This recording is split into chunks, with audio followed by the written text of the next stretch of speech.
when you look at the crowds today, you have maybe 5,000-6,000 people here. On the streets yesterday, 1 million people, 1 million Iranians in the street for the Ayatollah Khomeini. Does that not give you concern? Does that not make you afraid? Because they are afraid, yeah, that's right. And most of the people don't say anything because they are afraid. And they are in silence, you know, they don't say anything. Is this the silent majority of Iran out here now? Yes, that's right. Do you want the Shah to return? Yes, Shah, return to the country. What about you,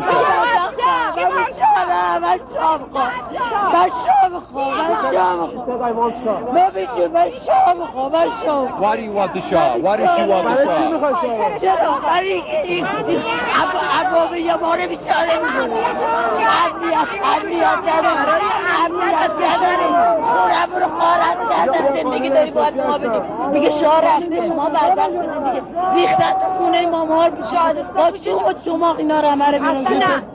ما شاه میخوایم ما بیچاره این شاه کشتنش حلاله کجای قرآن گفته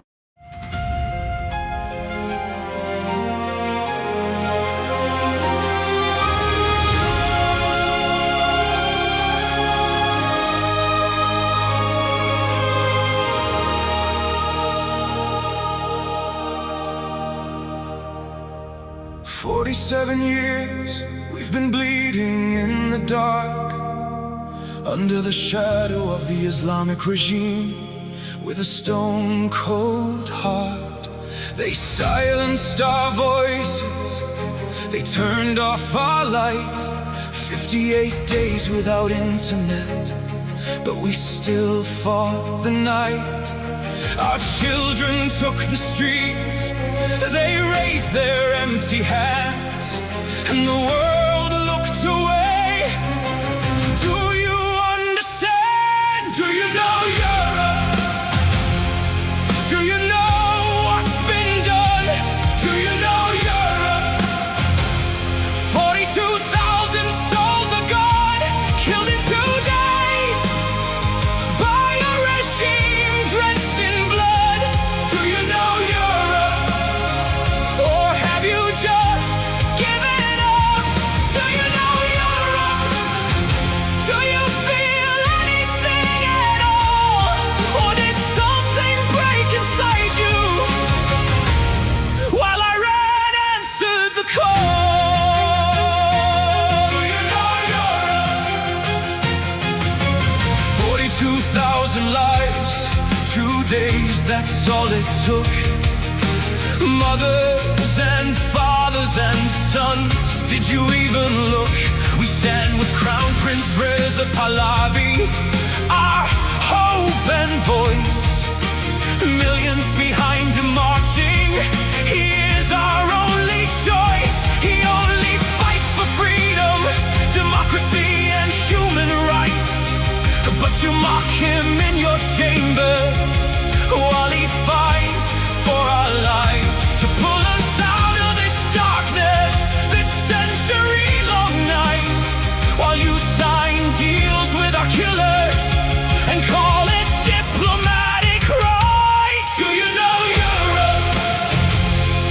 Do you know what's been done? Do you know Europe?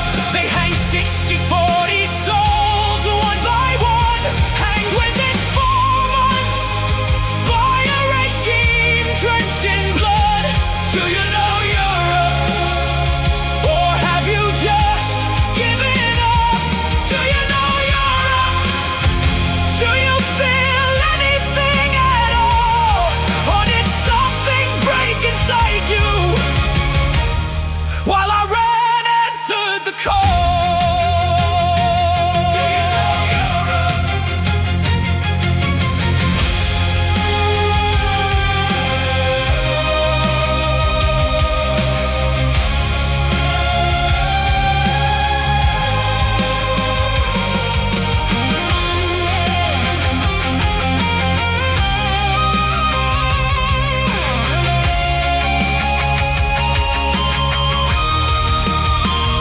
What happened to you, Europe? What made you so cold? What turned your heart to stone? while our story went untold. Is oil worth more than blood? Is silence worth the shame? Because while you negotiate with murderers, we are dying, calling your name. Do you know Europe? Do you know what's been done? Do you know Europe? 42,000 souls are gone, killed in 2 days by a regime drenched in blood. Do you know Europe? Or have you just given up? Do you know Europe? We are still here. We are still strong. Do you know Europe? How much longer? How much longer? How long? Do you know Europe?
To all of our friends around the world, under the yoke of the Islamic Republic, Iran is identified in your minds with terrorism, extremism, and poverty.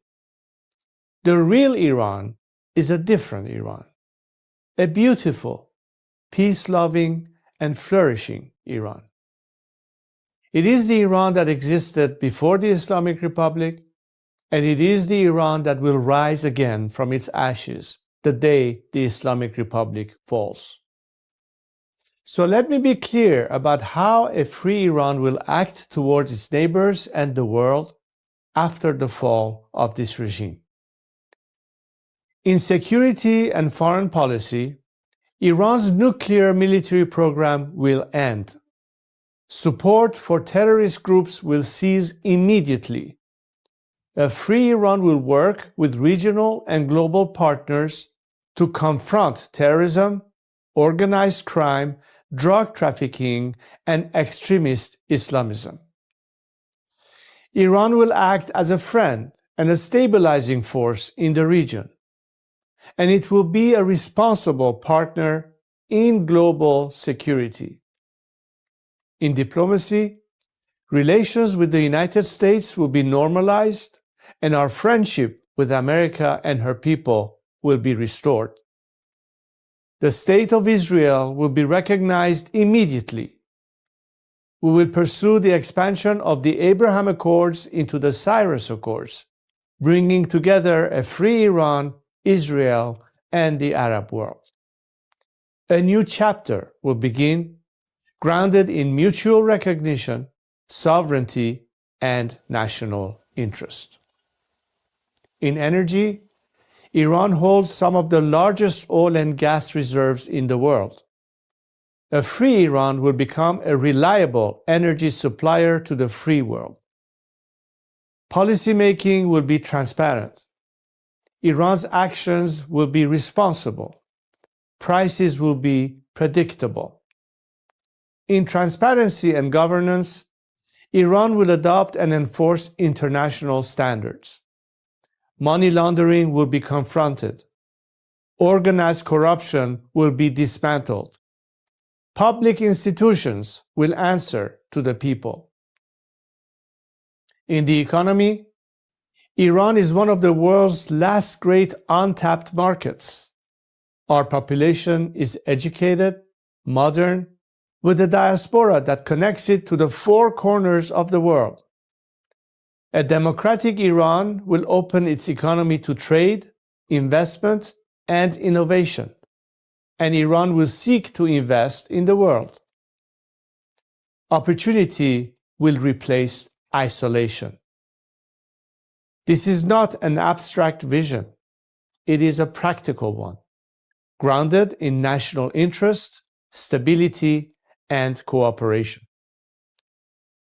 To achieve this, now is the time to stand with the Iranian people.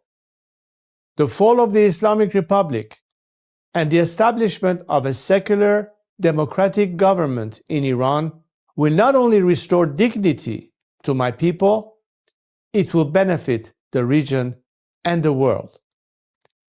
A free Iran will be a force for peace, for prosperity, and for partnership.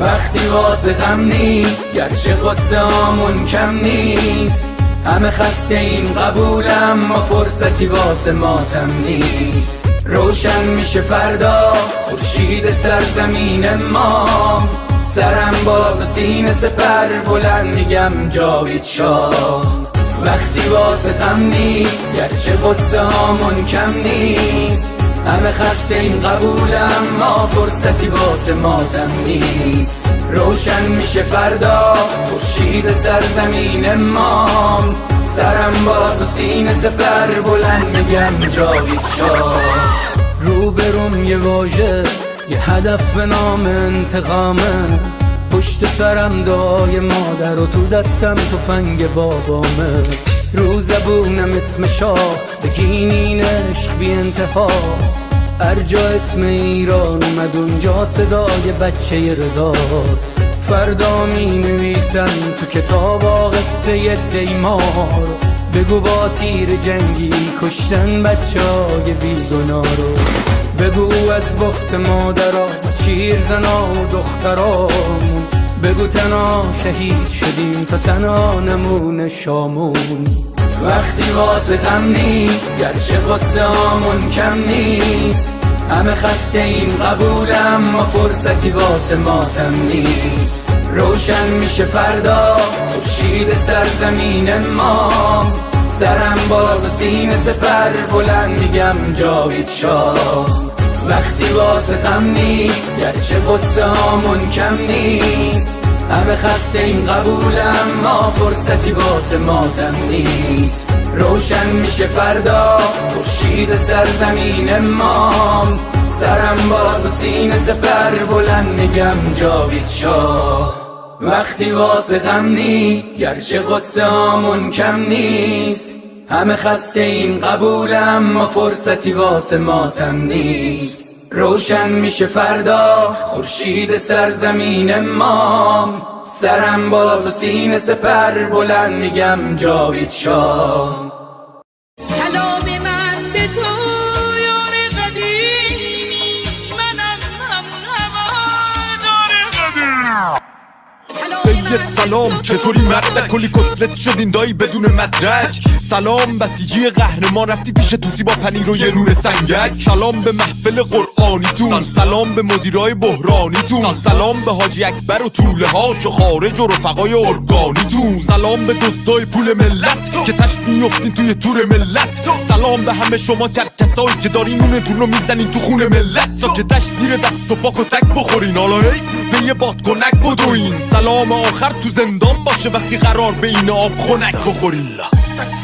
مرگ بر ملا متولی ننگ در دنیا ننگ بر دوتا مجاهد چپی بعد از ملا مرگ بر ملا متولی ننگ در دنیا ننگ بر دوتا مجاهد چپی بعد از ملا اینو بگذاریم به خاک میرسیم تجزیه طلبی که به خاک بیرسیم ایران مردمش وطن پرستن از کرد تا بلوچ بری به فاک میرسی توف به هر چی مرسی است توف به هر کی در پی تجزیه است توف به لوی و همونی که شیفته ی گل ملیگران تو وطن خدا نسلی هست سر کردستان همه برپا شدن بلوچستان فدای مهسا شدن شم واحد که شیر و خورشید ما بقی جعلی ها تنها شدن شادی باشه واسه همه در میهن کور بشه چه شهرچی اهریمن رخه رو بگید اون 6 کلاس سواد و خبرگان و مجد سری ترجیحن شبهای عروس و دامادی باشه برن سلامتی نوش کنن و آبادی باشه مقصد کجاست میدون شهیاده به سمت اتوبان آزادی باشه سلام به نسل ندید پدیدا نبودیم ندیدیم قدیم مدیما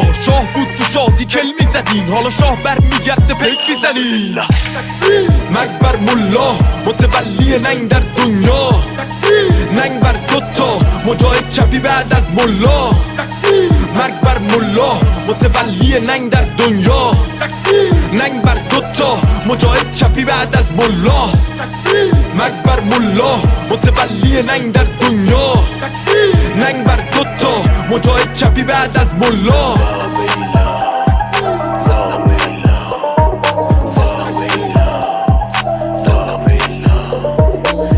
فاهنگ به این خوشگلی با نوایده بود اسم یه مشخواهن رو توش بیاریم ولی خب لازم بود دیگه فکر کنم با نوایده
Let's go.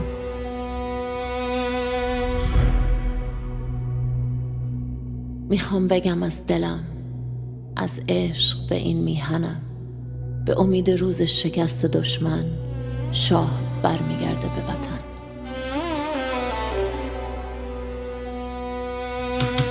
برگشتن پهلوی، وحشت هر اجنبی، بلند بگو همشهری شاه رضا پهلوی. نظام رسیده پرتگاه، بلند بگو جاوید شاه. برگشت شاه به میهن، دوای درد وطن. این آخرین نبرده، پهلوی برمیگرده. داره میاد پهلوی، زجه بزن سید علی. راه نجات وطن، پهلوی هموطن. ایران میشه گلستان، شاه که بیاد به ایران. ایران که شاه نداره، حساب کتاب نداره. آخون باید گم بشه، توپ تانک فشفشه. گم شو بیرون اجنبی، داره میاد پهلوی.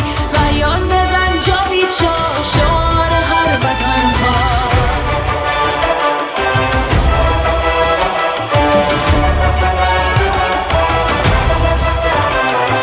ما شاه میخوایم نه ملا، بذار بشنوه دنیا.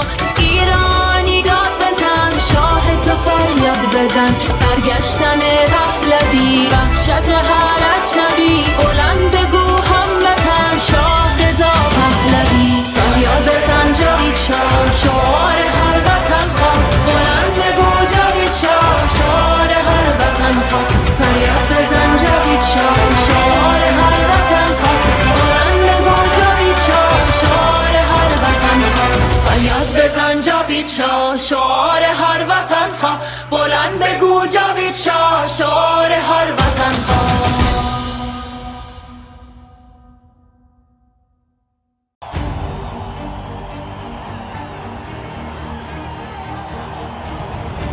Look at us here today.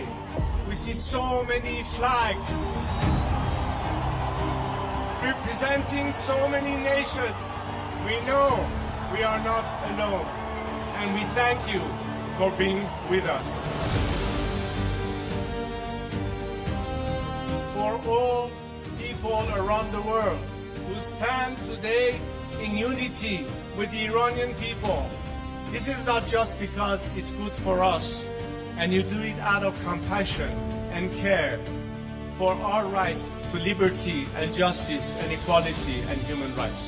But understand that it is in your best interest too, to have, unlike this regime that has been propagating terror and radicalism, we the people of Iran are peacemakers and not warmongers. We like to be friends, especially with the free world.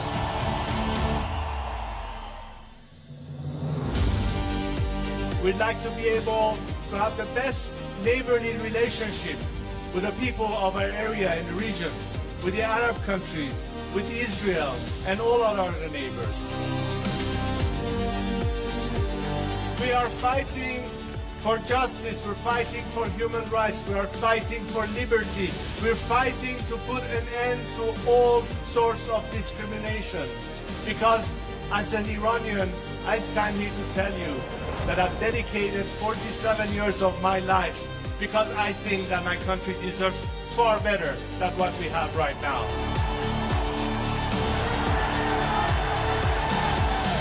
To now understand that their best remedy is to support the people of Iran, because ultimately a free Iran will be your best partner, not just to bring stability and peace, but it will be in your best economic interest and opportunities. Together we can prosper again, and the world will be so different once the Iranian people are free. I am here to guarantee a transition to secular democratic future. I am committed to be that leader of transition for you, so we can one day have the final opportunity to decide the fate of our country through a democratic, transparent process, through the ballot box and free elections.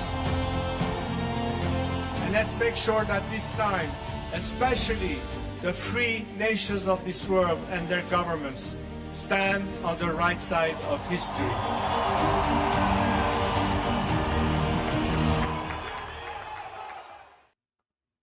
Well, Durud Patriots, good morning, good afternoon, good evening, wherever you are.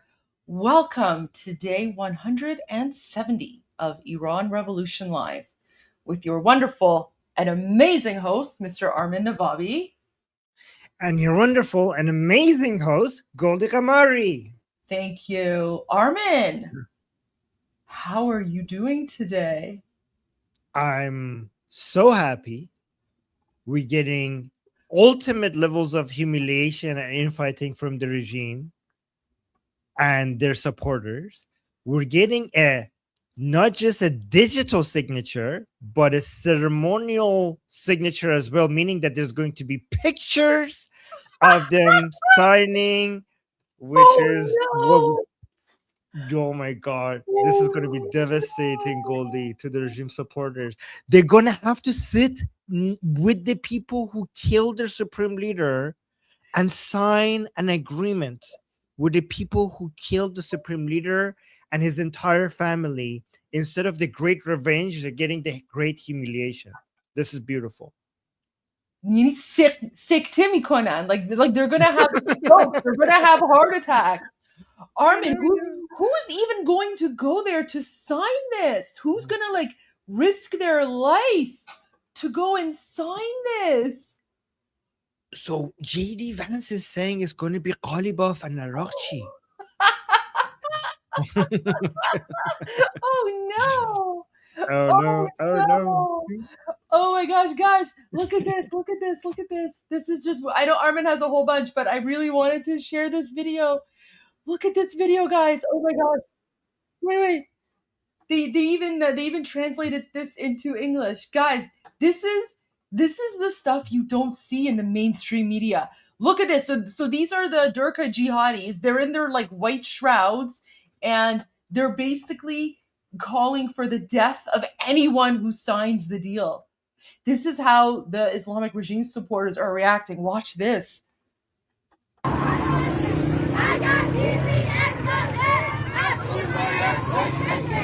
They're saying, agar chizi imza she, was it masul bayad koshte she, which means koshte she. Yeah, if anything is signed, the official who signed that deal must be killed, must be executed. Guys, they're calling for the execution of anyone who signs President Trump's deal. Look at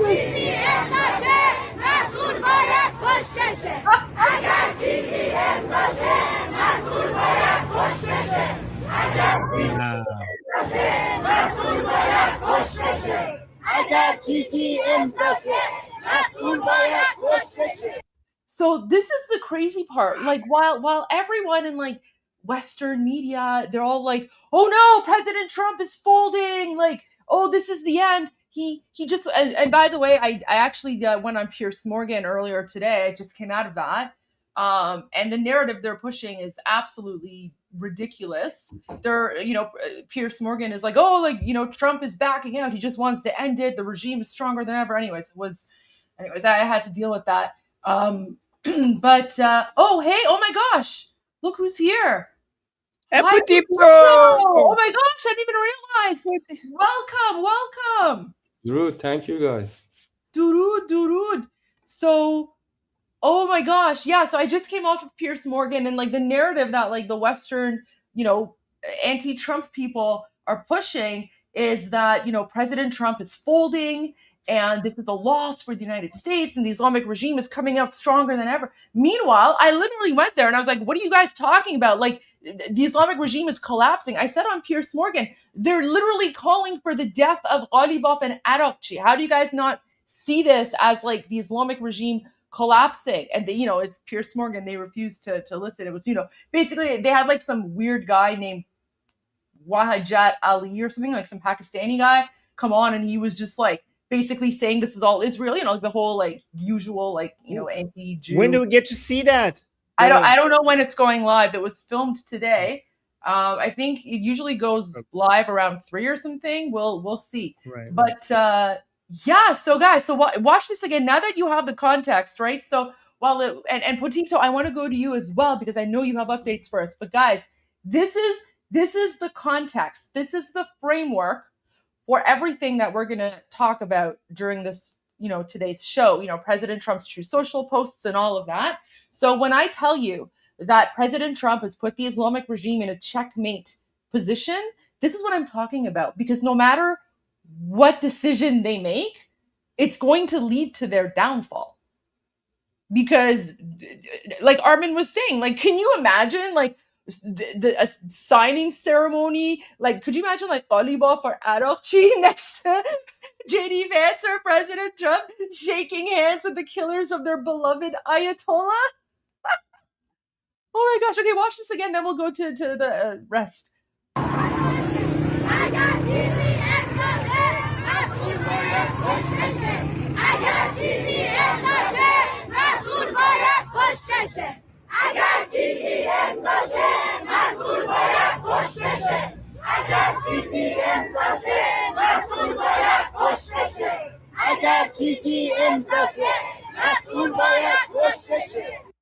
There you go. Wow. Petito, welcome. Thank you, Goldie. What are your, so we're going to go to all of President Trump's updates very, very soon. I know Armin has everything lined up and we want to go over and read his posts and analyze them, but very quickly, what are your thoughts on everything that's happening? Do you agree? Do you disagree? Like, how do you see this? What's your, interpretation? Actually, Goldie, I think as I was listening to your show earlier and your last speaks on that topic, I was thinking that it's my words coming out of your mouth, and it's so actually beautiful, and you're doing a great job to projecting what's in my mind and other people like-minded to me. You're sharing that same exact thoughts that we are speaking and we are talking, and it's a great favor you're doing to us right now for the people in Iran. But I have a conclusion, and I want to make an agreement with everyone who are hearing my voice and who are in the show. As last 170 days, I think we can call each other a family, no matter you as a host, or no matter anybody who just listening to the show, or no matter lovely people in the comments. We are doing each one of us doing our part in this revolution, and I just want to clarify our minds, and wanted to ask everyone to focus on this matter, because as we saw and as what we experienced from last about 6 months, there was always a roller coaster of emotion among us, the patriots, and among everyone in the social media. But right now, at the very moment that we are talking, I want to point out that we have to clarify our rules, because as we moving towards this revolution and regime getting to last days and last breaths, I can guarantee, and I can and you can see that the panic hands right now is an IRGC asset, because what they are projecting, it's no matter of what side they are. It's not about panic hands are panicking about people in Iran, or panic hands are panicking about losing the revolution. It's about the projections of thoughts of the panic hands, or I want to say they are polluting the narrative of what's happening right now in Iran. And to be clarified, some Iranian people, some Iranian accounts are right now leading this panic hands. So I want to clarify, if you are a panic hand, and panicking about Iranian people. You have to step back and look from bird's of point of view on this matter, because the only thing that representing, the only narrative that is representing IRGC is still alive, or IRGC is going to make it out alive, it's these thoughts of the panic hands. But the bitter side of this narrative, and I think the worst part of this narrative, the language or the concept of representative their thoughts, like insulting President Trump or insulting anyone else in this matter. I want to clarify, if right now you're listening to me and you call yourself a patriot, or you want to help Iranian people, just quit this job, okay? Because as Goldie was mentioning, and as we are already seeing in occupied Iran, the plan is working very perfect. Because as we talked about this matter from last sessions, on I don't know, last week or last month or last 100 days, we always keep saying that something is happening, something is behind the curtain, and you have to understand it's not that easy that to end Islamic regime. And President Trump or Prime Minister Netanyahu, or above all his Royal Majesty Prince Reza Pahlavi, as a leader of this revolution, they are doing their jobs perfectly. But if from our point of view and our perspective, something looks different and something is like shivering our hearts, we have to keep calm and try to understand the situation. Because it's not the demonic regime, it's not IRGC, it's a part of some bigger movement that actually started with Iranian Revolution and Iranian Renaissance Revolution. And as we saw and we agreed from last sessions, this is going to be a global movement. So from conclusion of my thoughts and my speech, and if I wanted to give you an update, I think the best thing that can happen for Iranian people is for the regime and regimes personals and regimes people, is best thing that can happen for Iranian people is for them to fight each other. And these cracks that already have between them is going to show up outside of the regime.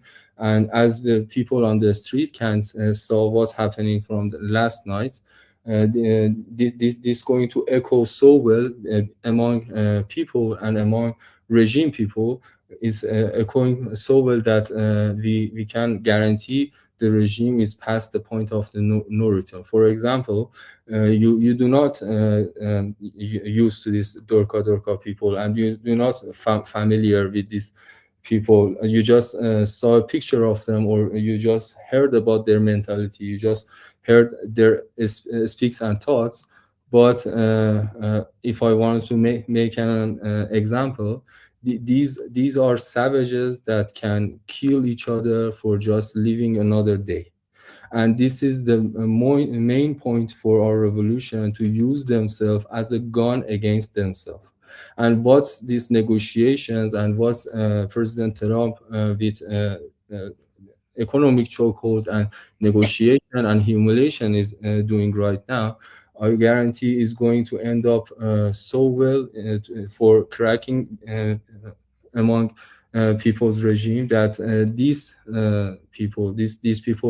mercenaries that already going to the street because they just wanted to give some reputation among themselves, or have some money on the palm of their hands, they're going to be the regime's worst nightmare. Because we are already having two different perspectives on this Dorka people. One of them are economic perspective.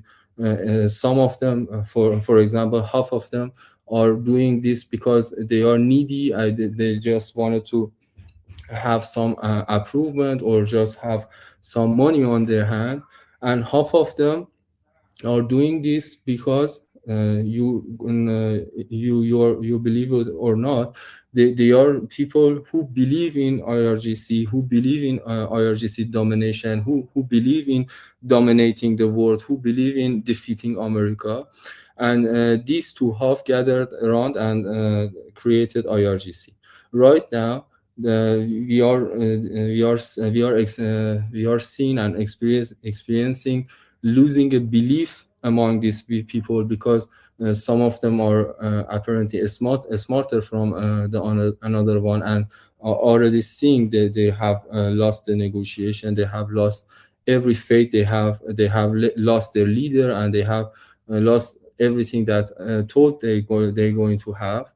And the other half, the economic people, the people just going to kill a person for a dinner, actually, these have already experiencing so many difficulties in their lives, as I believe, if this chokehold is going to continue, because if you read the terms of the negotiation, there is no economic bloom for the regime. And as if this continue, I'm going to guarantee it's going to be some inside terrors inside the peoples of regime. I don't know I explained this right to you, correct me if I'm wrong, but they are going to kill each other. These two parts are going to kill each other to have their position or have each other's money. So that's my conclusion, and I hope that I've connected my mind to you. Thank you, Petito. That was excellent. And I know that our viewers always appreciate getting the input and insight from directly inside occupied Iran. For our viewers who are new to Iran Revolution Live or haven't seen Petito before, Petito is an Iranian freedom fighter. That's why he uses an alias and he doesn't show himself on camera, because being here with us, literally he's putting his own life in danger by being here. But he comes when he can to give us all the info and updates. Sorry, Armin, go ahead.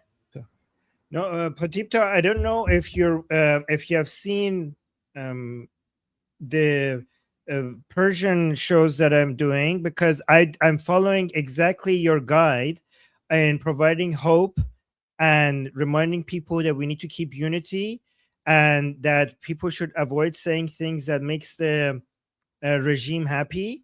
So, I mean, like, if you go to, like, can you please watch them and let me know if you think my framing is okay, if you have the chance, because that's, it's getting a lot of it's a lot of people at the beginning of the show, when they come to the my Persian channel chat, they come in and they're like, oh no, why did Trump do this?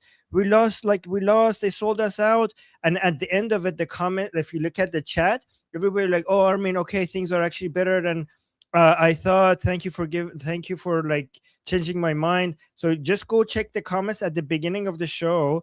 And my audience is mostly inside Iran. At the end, I think I managed to, every time I do a show, I managed to change the perspective of my viewers from inside Iran. And I would be very honored if you actually take a look and you think if it's the proper narrative. In fact, Armin, I was seeing your show before I joined. It's about last hours. Yeah. And I think you're doing just fine. You're doing great. And you're always the voice of reason for the people, because the level of the reasoning you're using, the mathematical level of reasoning, it's like nobody can disagree with, and it's a huge chance for us that you are having you with us right now. But just a quick comment on your narrative. I just wanted to share, we have passed from the point that we need to create hope for each other, because we do not need the hope right now, because what we are and we need right now, people who believe, because Hope was for someone from like 1 year or 2 years ago, before anything happened. We was hoping for President Trump just telling Iranian people. We was hoping just tweeting someone about Iranian people, and we passed that hope, and we experienced that the world is with us right now. And after this military attacks happen, and anything that we are seeing right now, the only thing that we need right now is belief, because the belief is going to create a winning mentality. Belief is going to gather people around to do something. And I just joined you in the show tonight or today, from whatever you're looking the video, just to share this perspective, because I just want to mention that we are doing something for 170 days straight, and it's not just a little thing. And we have done a huge part from each other, because, for example, we transferred so many money inside Iran that nobody was believe is going to happen. We support so many freedom fighters. We have acknowledged so many foreign people. We gathered a great team of mastermind and enlightened people together. So right now we have to believe we are a unity that's going to free Iran. Perfect. Okay. We'll keep working on the belief in unity. I mean, guys, just think about this. We have made so much progress. The Islamic Republic has never been this weak. The United States is the most powerful that it has ever been. Israel militarily is the most powerful it has ever been. And the Iranian people against the Islamic Republic are more powerful than they ever been. The Islamic Republic lost its supreme leader. It's lost. I mean, the third supreme leader is basically as close as dead that you can get. It lost from the killing of Qasem Soleimani till now. Almost every single high-ranking official of IRGC, the top highest-ranking officials of IRGC, are dead. Some of the most important people, political ones like Shamkhani and Larijani, are dead. The military forces of the Islamic Republic has been devastated, financially has been humiliated. Strait of Hormuz proxy leverage has proven to be very ineffective, never reached 200 or $300 barrels per oil. U.S. economy is soaring, so the Islamic Republic didn't manage to hurt the U.S. economy at all, and they never managed to get any form of revenge for killing their supreme leader or Qasem Soleimani or anyone else. Nothing even remotely close to the killing of Ali Khamenei or Qasem Soleimani has happened to Israel or the United States. Not a single general or even a military commander of Americans and Israeli has died. So where's the great revenge? They haven't even managed to, cause the slightest amount of injury while they've been beheaded. They have been beheaded and they haven't been able to cause the slightest amount of injury on the United States or Israel. They're more divided than ever before. They're ideologically and morally completely bankrupt.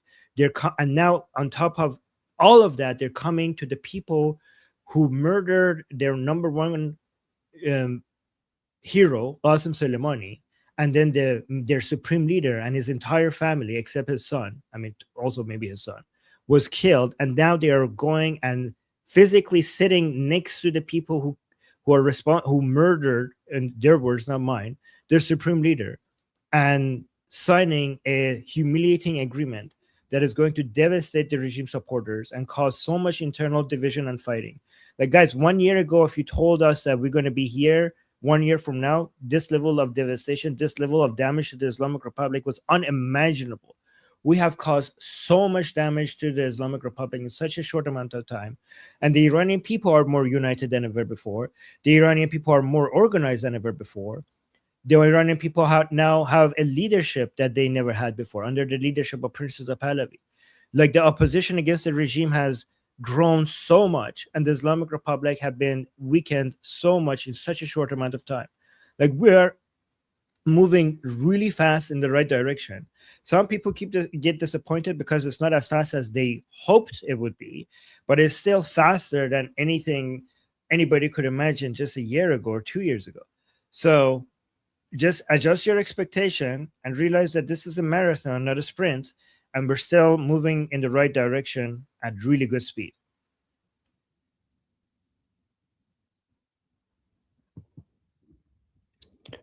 Can I have a quick comment? Yeah, of course. Thank you.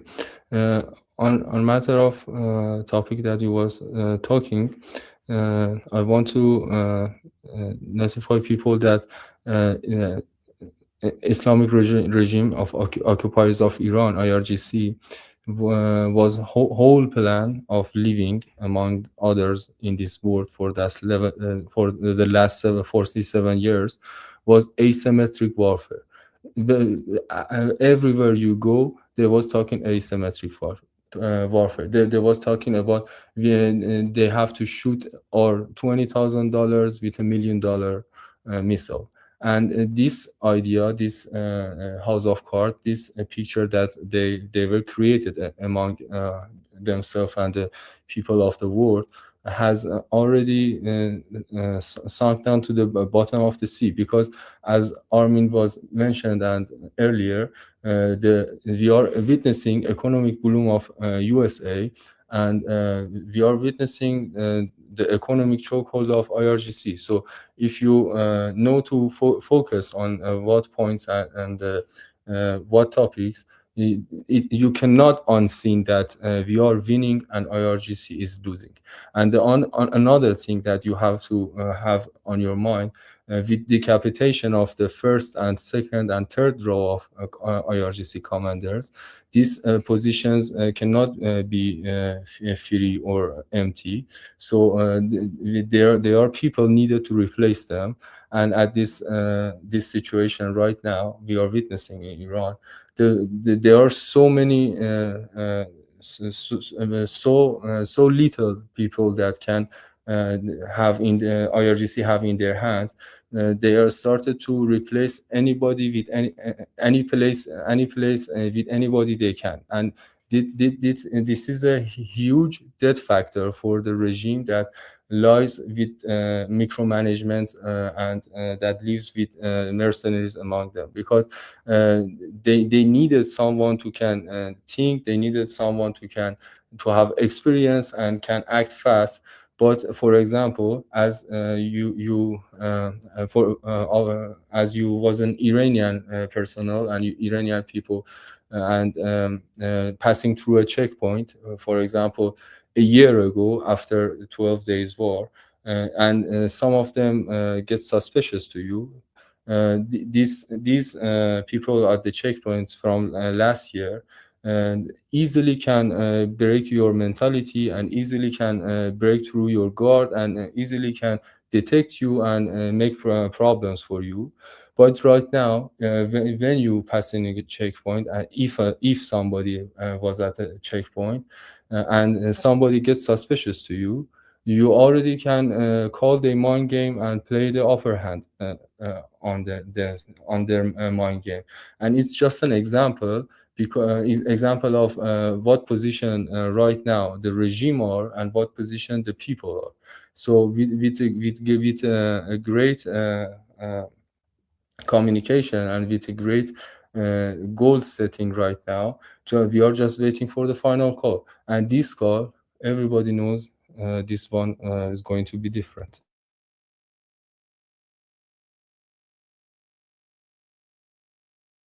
Perfectly said. Thank you for all the updates, Patipto. We wouldn't know these things from inside Iran. Some of the information is very unique, the ones that you give us. You're more than welcome, and sorry for my little English. I'm trying my best to not bother you. Are you No, your your English English is is great. your English is so good. What are you talking about? People are actually very impressed. I think you're stealing my English skills, because my English is getting worse and your English is getting better. So are you somehow taking my English skills away from me? Yes, Armin, I'm voodooing your mind about English. I have a little voodoo child that just steals your English. Yeah. Well, stop it, please. I need this. Okay. Anyways, I try to be. Wait, just leave some for me, thank you. Okay. What are we doing, Goldie? Should we? So, what are we? let's go to some footage from the regime people that are having a meltdown and just freaking out over the signing of this MOU. Okay. Because that's the angle, that's the narrative people aren't going to see in the mainstream media. I love this one. So obviously they're wearing shrouds, but this is my favorite because it's actually crying. Oh, by the way, Goldie, my friends are in Iran. They're going from the audio rooms in Clubhouse. You know what Clubhouse is? Yeah, it's like a social media platform. I've never used it though. Yeah, so in Clubhouse, there's a lot of Iranians active, and they're going into rooms of pro-regime people, and they're saying they're literally crying. Like you step into the room, and you hear people just crying, like many people crying at the same time. They have crying sessions. So this is great. We should record the audio and share it with us so we can post I know. about it. Yeah. Okay, yes, good. I should. Well, here's some crying.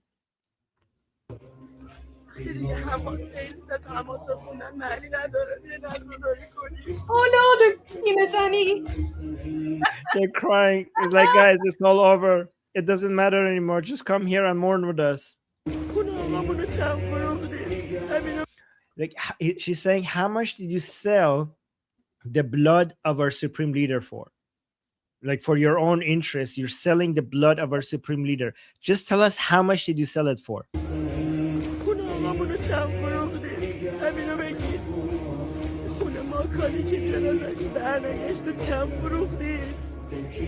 So چند فروختین؟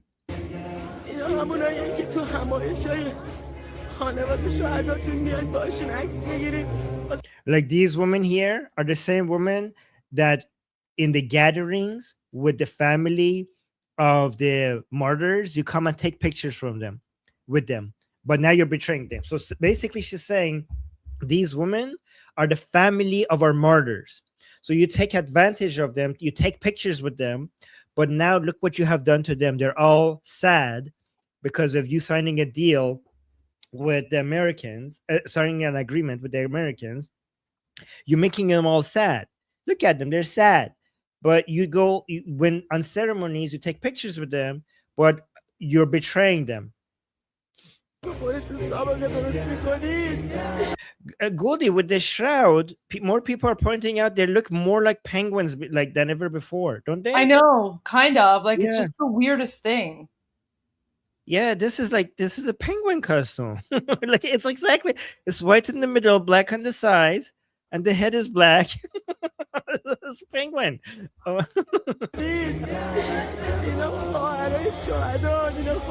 Like these are the sisters of the martyrs. Look at them, they're so sad.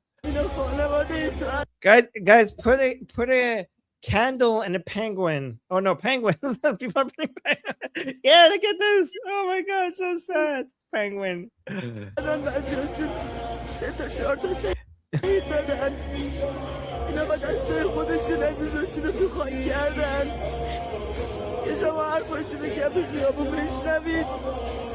hear their voice, These are the family of the martyrs.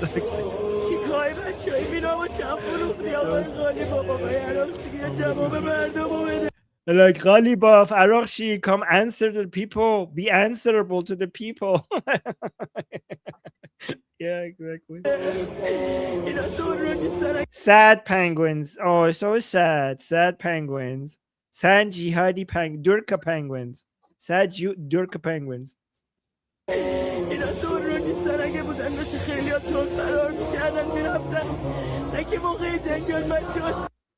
Alright, good. She keeps on going and going. Yeah. Let me see. Okay, so look at this. This is a IRGC Telegram account group. This person is complaining about everybody who's being upset, everybody who's upset. You're like, how many infiltrators, how many fake supporters of the regime, monafiqs, are here in this group? This is guys, this is Farce group. Farce is basically IRGC media, and this guy is complaining about all the people here all the pro-regime people here complaining, and he's calling them like hypocrites, right? He's saying مذاکره توافق اگه برای ما بده، برای دشمن ما 100 برابر بدتره. بده جنگ کرده بود که مذاکره نکنه. So this guy is trying to convince the people in this group that this is not bad for the Islamic Republic. So he's saying, guys, if negotiations on the agreement is bad for us, it's actually 100 times worse for our enemy, for America. They had war with us so that they don't have to negotiate. The fact that they're negotiating shows that they like it's worse for them. So he's trying to convince them that this is not that bad. Saying الان مجبور شد بشینه پای میز مذاکره با ایران. Like we forced them to sit at the negotiating table with Iran. کمک خواه وطن فروش چه شده؟ Like what like he's saying, why are you all helping the people who are our enemies, the people who are selling us out? You're helping them tonight, like you with all of these hopeless messages, these messages of lack of hope. And then somebody has responded to him. So this response is, by the way, Ali, thank you so much for finding these and sending them to me. You need to give credit where credit is due. He said, this person is responding to him saying, لعنت به امثال شما که خون رهبر شهیدمون رو کردید بازیچه. So this guy is like, shut up, curse be upon you. The people, you and people like you, who's turning the blood of our martyred leader into a plaything. ما ملت شهادتیم، اینو بفهم. He's like, we're a nation of martyrs. Understand that. Like, اصلا از کجا معلوم رهبری آقا oh this is good. He's like, اصلا از کجا معلوم رهبری آقا سید مجتبی با این توافق موافقت کرده باشه. Like, how do we even know that our supreme leader Mujtaba has even agreed to this agreement? Saying, مگه خودشون شخصا در برنامه زنده تلویزیونی اعلام کردن. Like, have you seen him come announce that he agrees to this on a live TV show? Like, this guy is saying, we haven't seen the supreme leader agree to this. So given that we haven't seen him say anything, how do we even know that he has agreed to this? Like, where is he basically? Okay. Wait, and then saying, ما مثل شما بی غیرت نیستیم. ما سیاستمدار نیستیم. انقلابی he's misread this. ما انقلابی هستیم. انقلابی is like, we're not like you. We have honor. We're not like you. You're honorless. We're not politicians. We're revolutionaries. Revolutionaries, he repeats. And then he says, ما هرگز از خون رهبرمون نمیگذریم. He's saying we will never forgive the blood, the spilled blood of our supreme leader. Like, guys, if they're seeing the signing with the Americans that as a sign that these people are betraying, are giving up on getting revenge for the supreme leader, right? One thing I screenshotted, but I need to, I'm going to read to you guys. This is actually one of the best ones, right? Look at this. فوری, this is on my phone. فوری امشب ساعت 22 برای نجات دادن رهبری از اسارت محمد باقر قالیباف و مسعود پزشکیان قیام می‌کنیم. Like emergency. Yeah. It's like emergency. Tonight alert at 10 alert, yes. Tonight at 10 p.m. we are going to do an uprising to save our supreme leader from the imprisonment of Ghalibaf and Pezeshkian. Basically, they're saying the supreme leader has been taken hostage by Ghalibaf and Pezeshkian. We need to go save him. And it says, فرقه اصلاح طلب رهبرمون رو در زندانی کرده و در حال توافق با آمریکا هستن. So he's saying the reformist sect have now captured our supreme leader and they're holding him in prison, and that's why they're managing to do an agreement with the Americans. Okay, so okay, and then wait, there's this one. I mean, I don't know if I read this one or not, but I think I didn't read it in full. I don't forget if I read this one. Saying, so yeah, this one is good. If I've read it, let me read it again. Saying, سلطنت طلب چیه؟ رهبرمون بهمون خیانت کرده. So this person thinks that the supreme leader have betrayed them, right? So like, forget the monarchists. Our supreme leader has betrayed us. He says, چرا متوجه نیستید؟ Yes. I guess I haven't read it. Like, چرا متوجه نیستید؟ غالیباف و عراقچی زیر پرچم رهبر مذاکره کردن. Like, why don't you understand? غالیباف and Arakchi have negotiated under the banner of the supreme leader. مگه میشه بیخبر باشن؟ Like, it's not possible for them to do for the supreme leader to not be aware of what's happening. Like, and then it says, چرا نمیخواید بفهمید اینو که خامنه‌ای فقط خامنه پدر. Like, why don't you want to understand that the only Khamenei is the father Khamenei? Like, the son Khamenei is no good. Oh my gosh, that's pretty much treason. Yeah. Oh my gosh. Yeah. So he's saying Ali, the father Khamenei, Ali Khamenei good, the son Khamenei bad. Okay. And he said, look at yeah. This guy's saying, از اولش هم معلوم بود انتخاب بر اساس اصلح بودن نبود و بر اساس موروثی شدن ولایت فقیه بود. So he's saying from the very beginning, it was very clear that the third supreme leader was not chosen based on merit. He was chosen based on heredity, like based on being his father's son. So he's saying this guy doesn't deserve to be the supreme leader. So we've been betrayed by the supreme leader, right? So guys, so we have different theories. We have Khamenei. So pro-regime people, some of them are saying Khamenei is dead, and these guys are faking, and they're speaking on his behalf. Bring him out. Give us proof of life. Some of them are saying he's alive, but Ghalibaf and Arakshi have taken him hostage, and we need to go free him. And some of them are saying he's alive and he's actually responsible for the negotiations, and he's a bad supreme leader. Right? He's a bad supreme leader. He's not a good supreme leader. We cannot trust him. We need to, yeah. It's making, guys, they're losing, the pro-regime people are losing faith in the regime. So this is what we have to do. We should not be like that. Okay. So they're losing hope. If we keep our unity, and well, whatever makes them weaker would make us weaker. If we have everything you see among them, try to avoid having that among us, right? This is why we need to keep united, and we need to tell people that we have made a lot of progress, and we need to keep fighting against the regime and instead of against each other. We want to see more of that among them and less of that among us. So we did have some updates from President Trump. Should we go? Yeah. Should we go through that? Okay. So because I want to make sure we don't miss these before we go to our Q&A section. And guys, we see all the super chats. Our Q&A section starts in 18 minutes. So let me try to go through these rapidly. President Trump posted this. Ships are starting to move, many loaded up with oil, out of the Strait of Hormuz. They are going along the southern highway, which is totally safe and secure and pristine. There are other areas of travel also. President Donald J. Trump. Right, guys, remember the Islamic Republic wanted everybody to go through the Larak Island and Qeshm Island, because that's the toll collection area. That's the northern part of the Strait of Hormuz, closer to Iran's border. So President Trump saying, like, you go along the southern highway. Okay, so no tolls for you. Okay, let's go over here. Okay, we have so many updates from President Trump. So many updates. How do we get all of this? Okay, here. Go to here. Okay. I got it. Don't worry, guys. I got you. Let's go all the way down here. Let's see the Iran ones. Okay. This is the Iran ones.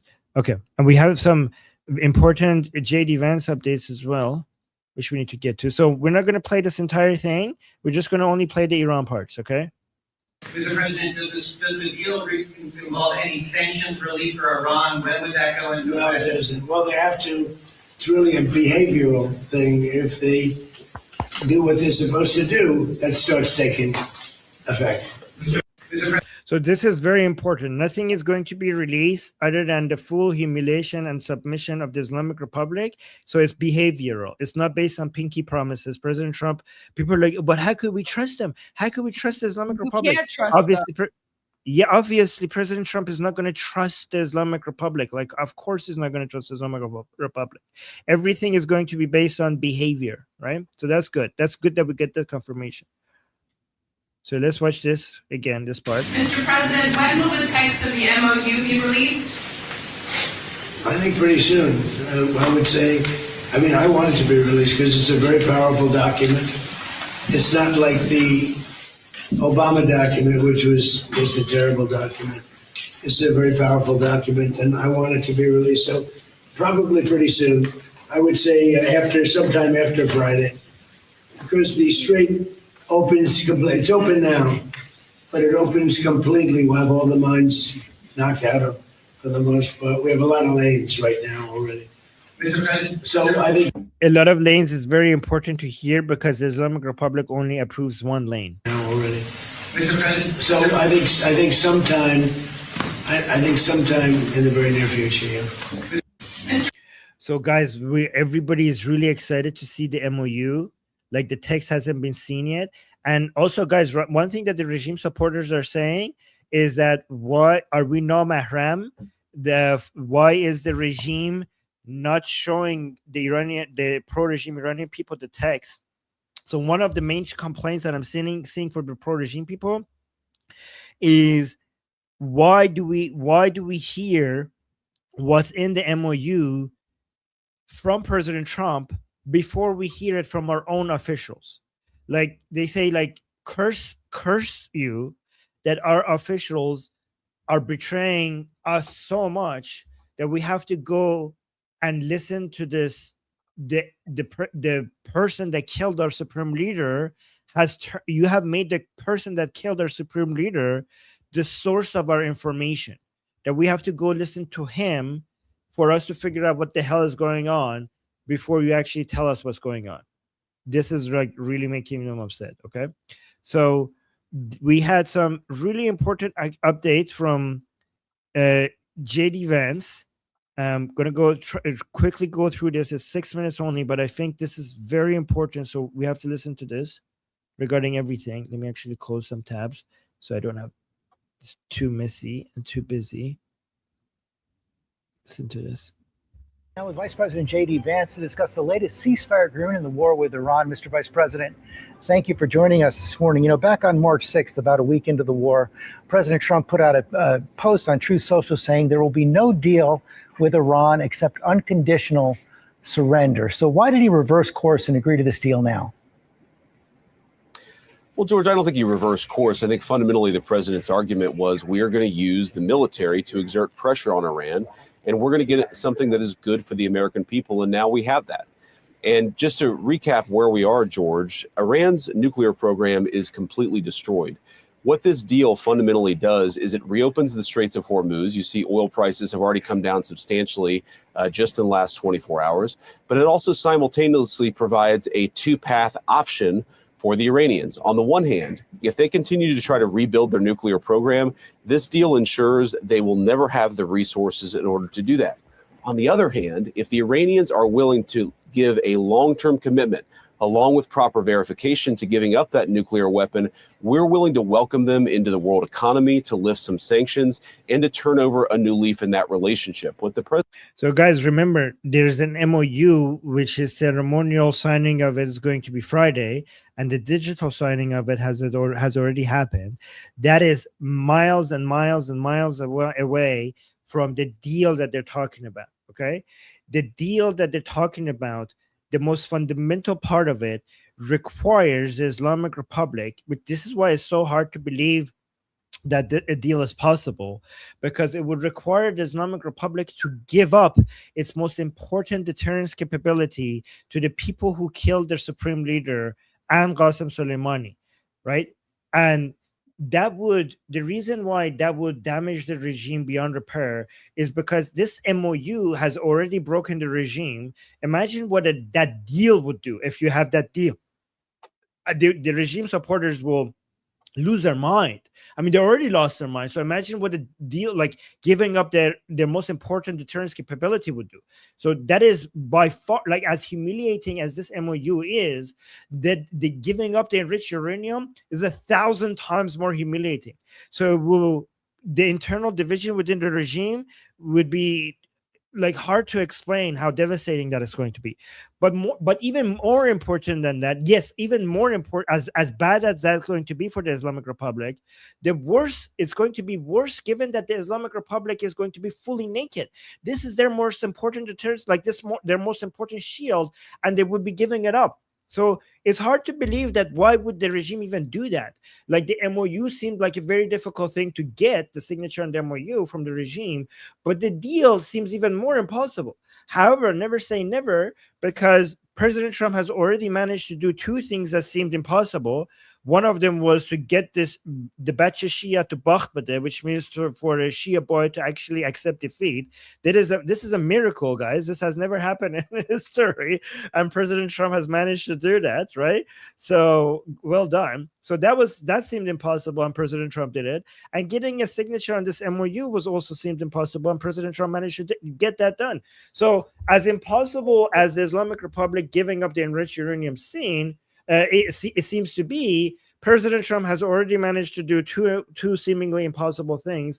So never say never. And that's actually a good thing, because if the Islamic Republic, through a surrender deal, gives up its enriched uranium, that means that after that, it's really easy to keep doing whatever you want to the Islamic Republic with very little consequences. President really wanted to do, not just with the last 6 weeks, but really the last year and a half of Iran policy, is to get us to a place where we could change our relationship fundamentally with the Iranians and ensure that they never have a nuclear weapon. We feel that we're at that place now. We're, of course, going to continue to verify that, continue to negotiate and talk to the Iranians. But this is a big day for the American people, a big win for everybody who cares about basic peace and stability in the Middle East. Even some of the president's closest allies are raising questions, though, about the agreement. Lindsey Graham, the senator from South Carolina, said, "I'm somewhat concerned that Iran's view of the agreement seems different than what the American negotiating team is claiming right now. There do seem to be some significant differences between what we're seeing in the Iranian media. They say they're going to be seeing release of Oh yeah, guys, the Iranian media, a very trustworthy source of information. Assets as the agreement was signed. They're not going to sign the agreement unless those assets are released. Is that true?" No, George, it's not true. And I'd caution Lindsey Graham and anybody else not to believe the hardliner propaganda in Iran, but to believe what's actually in the agreement. But we'll be releasing the text this week. And what everybody will see is that Iran doesn't get a dime of money unless they perform their obligations. And the money that we're talking about is fundamentally sanctions relief. We're not giving them American money. Not a single dollar of American money will go to Iran. But what we are saying, George, is we're willing to give significant sanctions relief if the Iranians make the kind of long-term commitments that are necessary to be a normal country, to give up their nuclear weapons program, to stop funding terrorist activities all over the Middle East. And one of the really interesting things, George... They will never do. Like, they're never going to agree to that. They're literally never going to agree to that.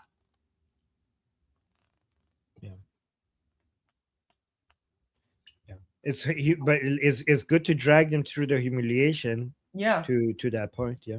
Or positively to the JCPOA of the Obama administration. There are all of these ways I could explain that this deal is fundamentally better for the American people than the JCPOA. But the fundamental difference is that the Gulf Coast... I'm actually glad that we have the JCPOA as a point of reference, as a not to do, as a way of what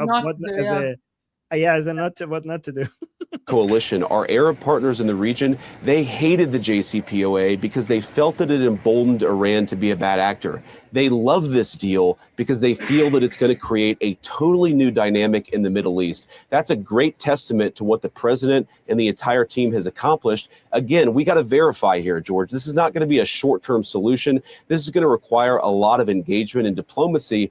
But if the Iranians meet us, I think this is going to be a totally new direction for them, for the United States, and for the whole region. Just to be clear, the Iranians signed this deal on Friday. They will not be receiving any sanctions relief, not receive any assets upon signing of this deal.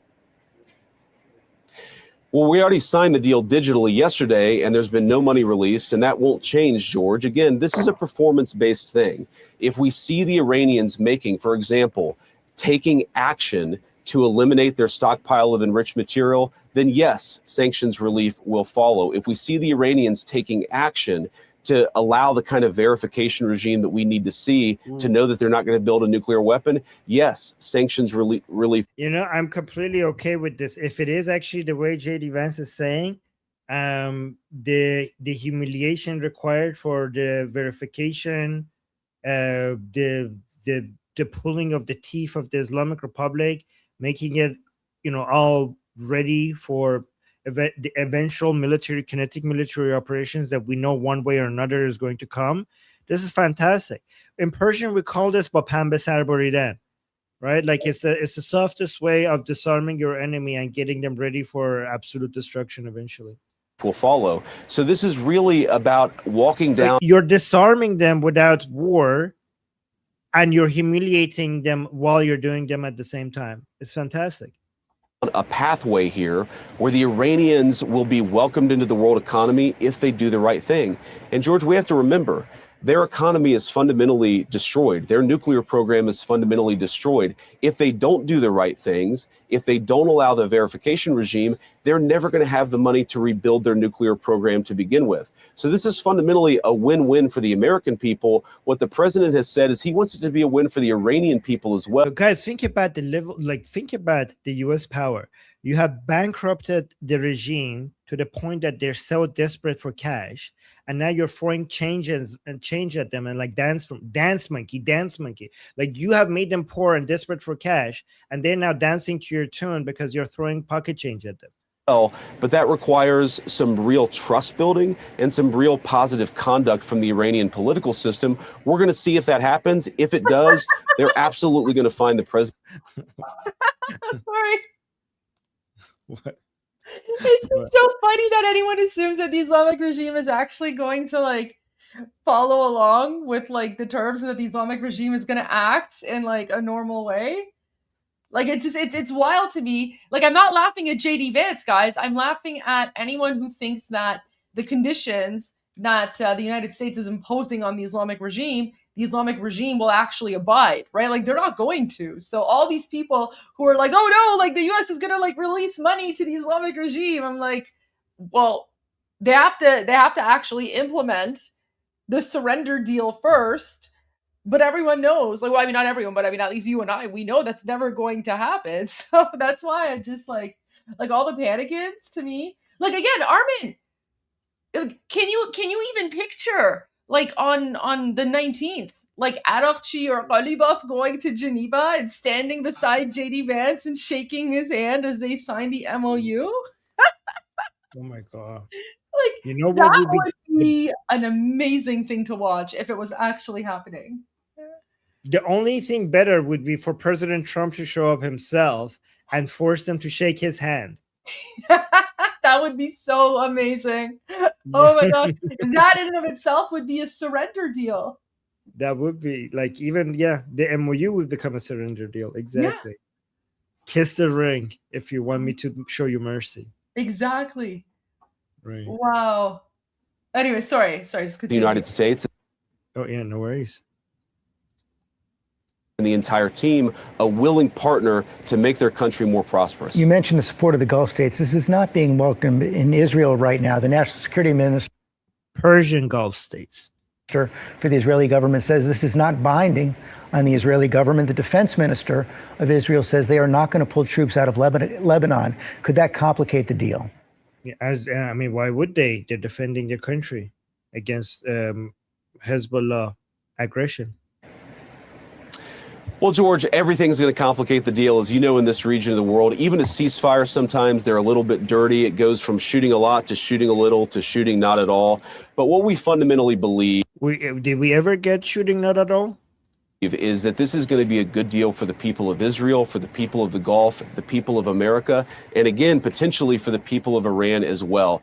There's a lot of misreporting. I've seen this in the Israeli media about what's actually in the deal. I think when the people of the region see what's in the deal and see the kind of commitments the president of the United States is making, they're going to see this is good for everybody. Peace and prosperity is good for everybody. That's true for Israel. It's true for Saudi Arabia and UAE and Qatar. That's the kind of deal that we're striking. Yeah, it's going to require some engagement. Yes, you're going to have people within the Israeli system who are skeptical from time to time. That's the work of diplomacy, and we're going to keep on doing it, George. Mr. Vice President, thank you for your time this morning. Now with Vice President. Okay, so guys, just before we go to the Q&A section, and thank you everybody for all the super chats. We're going to get to it right now, but I just wanted to show you two beautiful, beautiful graphs. Okay, just two. Boom. Look at that. Look at that. Oh, it's so beautiful. It's so beautiful. Isn't that beautiful? Look at that. Look at this. Isn't this nice? Look at this jump back up. Okay. This is the Islamic Republic being humiliated. Look at this. They had nothing against the United States except the claim that we're going to devastate your economy. After killing of the supreme leader, they couldn't get to Trump. They couldn't get to anybody, any of the leaders within the United States. So they're like, we're going to devastate your economy. Well, look at this. Look at this. This was the entirety of your effect. Boop. And now it's all boop back up. Okay. It went boop down and boop and back up. And it's 25% year over year. So that's one graph. And then here's another beautiful graph. Oh, yeah, people are happy. Oh, like yes, you like it? Well, I have more. Look at this. Dropped 27%. Brent crude oil prices, 27% month over month. Isn't that beautiful? Look at that. Look at this. Look at this. The Strait of Hormuz, people told us is like as it has the deterrence capability of an atomic bomb. Really now. It never managed to hit anything close to 200. The worst it got was at 120 and for, I don't know, 5 seconds, right? And now it's back under 80. Unbelievable. 27% drop in 1 month. Fantastic. Anyways, they have nothing, guys. The Islamic Republic has no cards to play except one card, which is the enriched uranium, which you can't get it out by force. You have to use their own deceiving ways to get the enriched uranium out. So be patient with the negotiations and the ceasefire, because President Trump is messing with these people's head.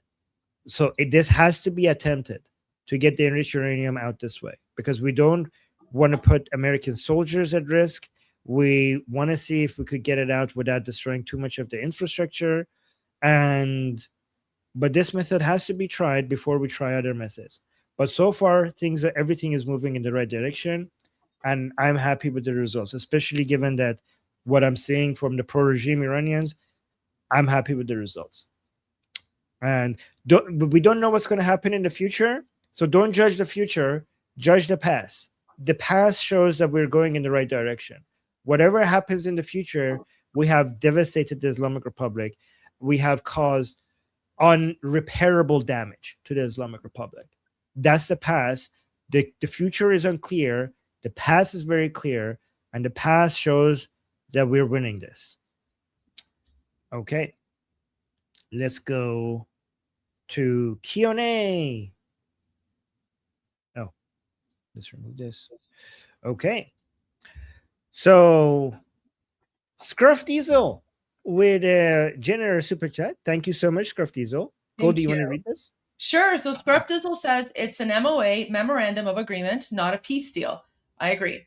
An MOA means that serious conversations will begin within the Gulf nations. Trump knows that the Islamic regime will not keep their word. Fear not, Hava Tadaram. Thank you. And yeah, you're absolutely right. That's what I've been saying. That's what I, basically said on Piers Morgan and what I've been saying in the media and everywhere else. Like, they're not going to keep their word. So even if Ghalibaf and Araqchi sign this peace deal, which is essentially a surrender deal for the Islamic regime, the IRGC is not going to honor it because they view this as surrender.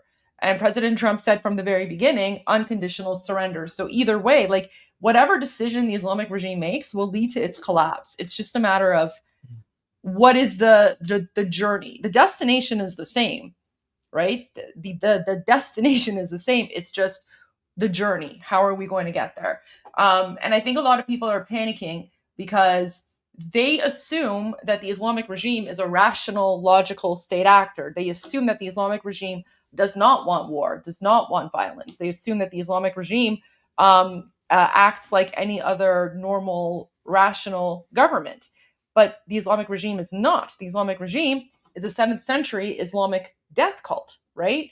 Their entire core foundation and pillar is based on this never-ending jihad with Israel and the United States. So if they actually sign a peace deal with the United States, that's pretty much like the Islamic regime is admitting that its reason for existence is over.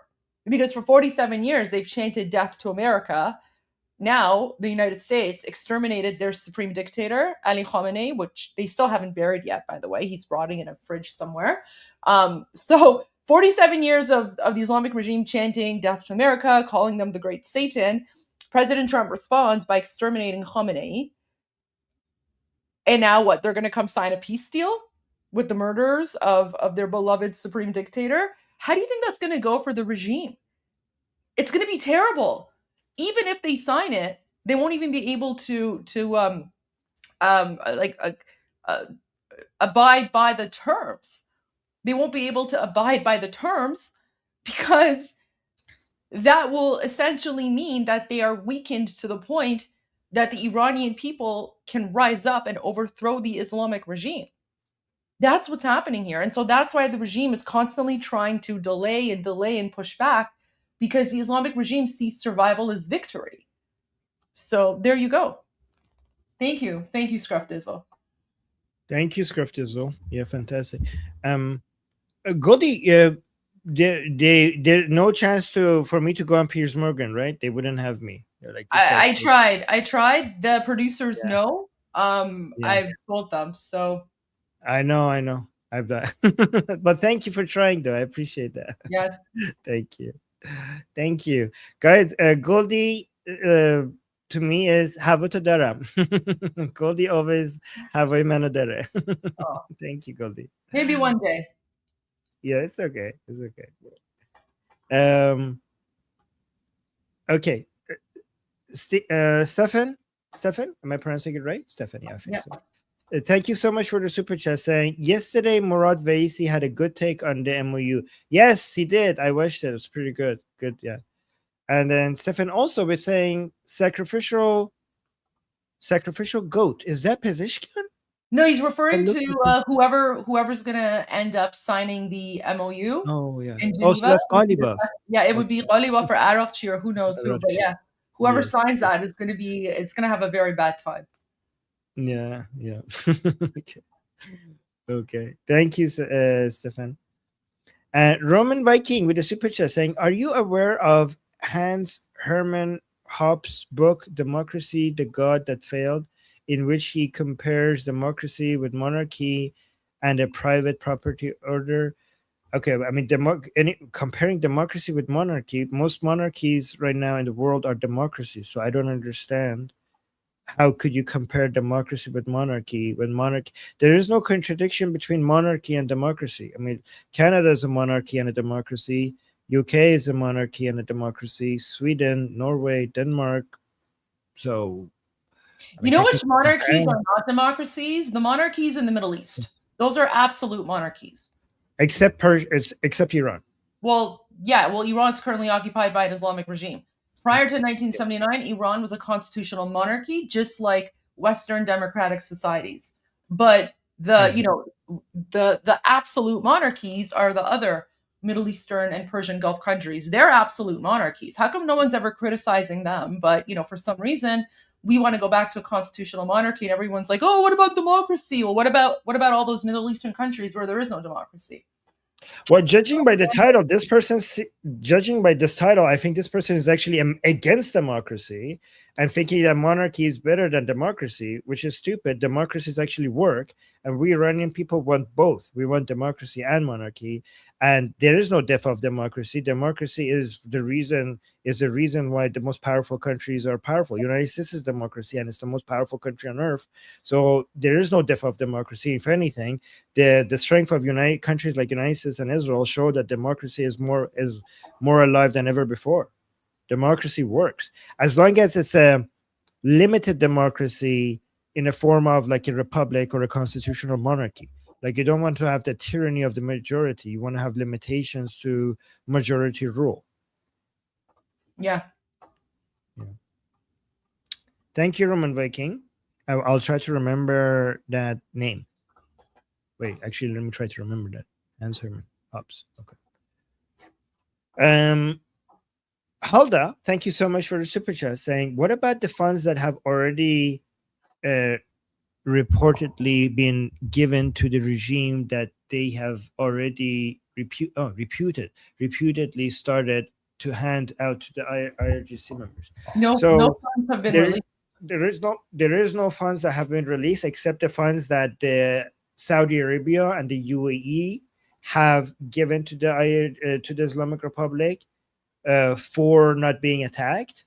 And those are, I think the UAE amount, if true, is $3 billion. The Saudi Arabia one hasn't been reported how much that would be. And even those numbers is really insignificant compared to how much the Islamic Republic has lost because of the bombardments, because of the naval blockade, and because of the Operation Economic Fury. So, like, the Islamic Republic is getting a fraction of what has been taken from it back. And those are not from the US. The US hasn't released a single cent. And anything that it does release would be in exchange of something more valuable that they have to give up. The Islamic Republic is so desperate for cash that it's going to and the Americans have figured out a way to make it give up something more valuable than the money that if again, I haven't seen the MOU yet and nobody has. Armin, even the rumors about UAE giving money is not true. Like, people are saying that's not even true or not. So we don't even know if any money has been handed. That's why I chose my word very carefully. I said if it's confirmed. I was very careful to say if it was confirmed. So I didn't mention it hasn't been confirmed. So if it's confirmed, then it's a fraction. So yeah, I knew it hasn't been confirmed. So I chose my words very, very carefully with regards to that. What was I saying? Oh yeah. So if the MOU is the way that it's being described, and we can't judge it until it's fully released, then the Islamic Republic will have to give up things that are more precious than the money that it will be receiving. Right.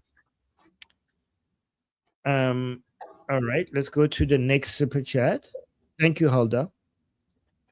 Van Dyveld with a super chat saying, your prophet submitted to Zoot. Oh, Jew Hater and Axel, your prophet submitted to Zoot. Yes, Al Zoot. Okay, yeah. People, if you know, you know. I'm not going to explain this to people because this is a family-friendly show. So if you know, you know. Okay. Like, if you know, say in the chat, I know what this is referring to. But this is a family-friendly show. Just know that Islam is nasty. Islam is nasty. Okay, I'm not gonna explain that. Okay. Oh my God, Philly, thank you so much for the super chat. Okay, we know. Okay, I know. Okay, people know. Good. Philly with the super chat saying, "What do you think if no one from the regime will go and sign?" Well, then we're gonna go back to boom booms. I suppose. I hope. Yeah, that's what President Trump said. He said either sign the deal that he wants or we go back to boom booms. I'm actually very happy that they're ceremonial because I listened to Araghchi's interview on state TV, on regime state TV, and it was quite obvious that they were really trying to make it only a digital signature. And I thought, based on what Araghchi said, the Americans have already maybe have given them, get out of jail free card, basically saying, okay, we're going to be show mercy to you and just sign it digitally. But then no, apparently there's going to be a ceremonial signing as well, which is, I promise you guys, that the Islamic Republic had done everything in its power to try to avoid the ceremonial signing, and they were trying to get the Americans to just accept the virtual electronic signing. The fact that they're doing the ceremonial signing shows that the Americans really, really do have the upper hand, which is great. Roman Cabbage with a super chat saying, someone spilled frozen peas on Khamenei in the freezer. Guys, they say that in the funeral of Khamenei, which is going to be soon, they're probably going to bring his body out in an ice cream truck. So if you see an ice cream truck in the middle of the funeral, that's his body. That's him. That's Ali.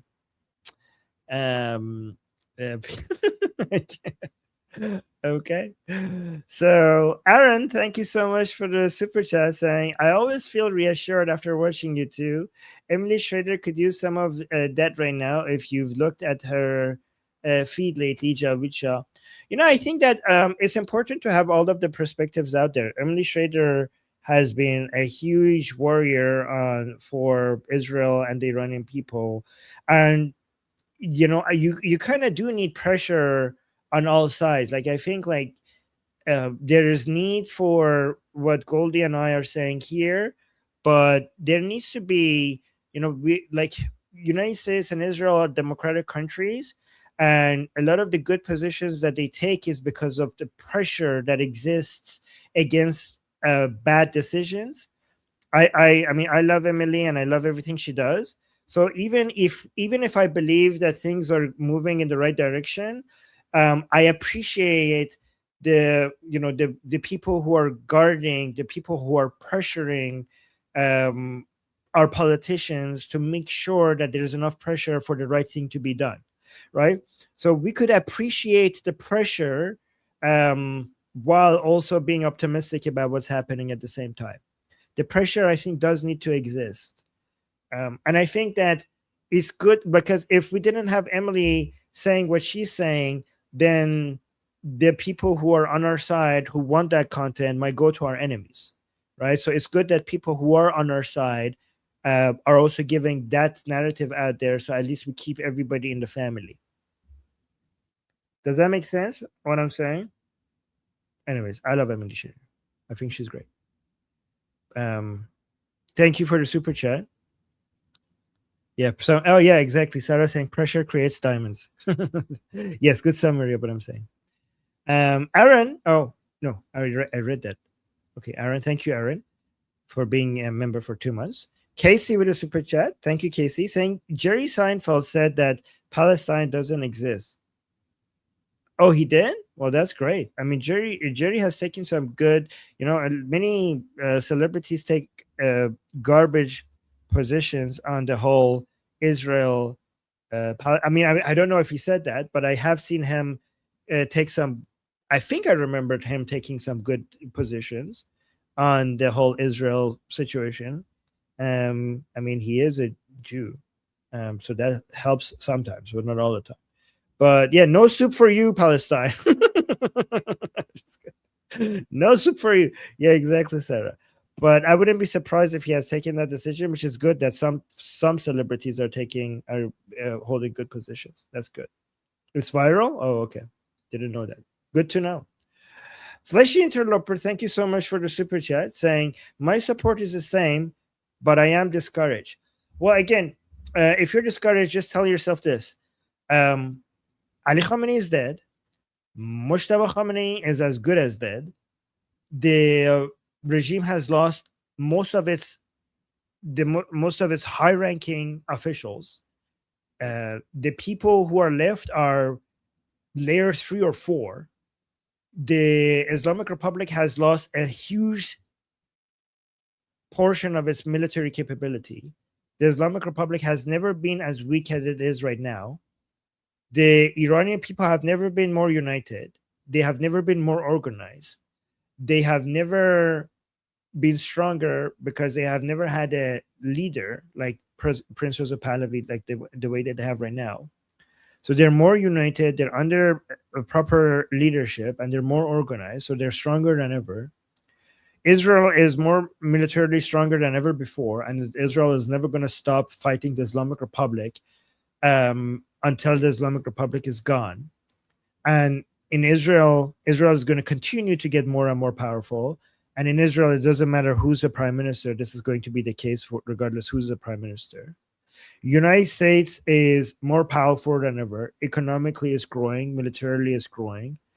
And the red lines for the Islamic Republic are still in place regarding pulling their last teeth out, which is their only significant main deterrence capability, which is their enriched uranium.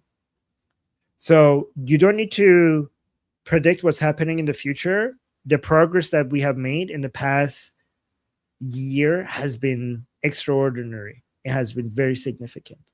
So just tell yourself that, and I feel encouraged. I feel encouraged whenever I hear that. So let me know if that helped. And also, Fleshy, everything I said is objectively true.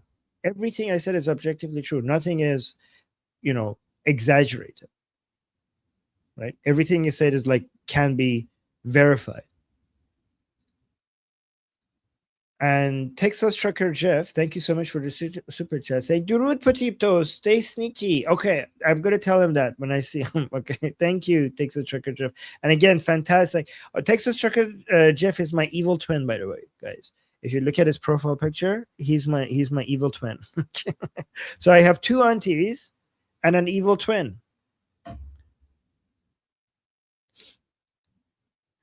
And then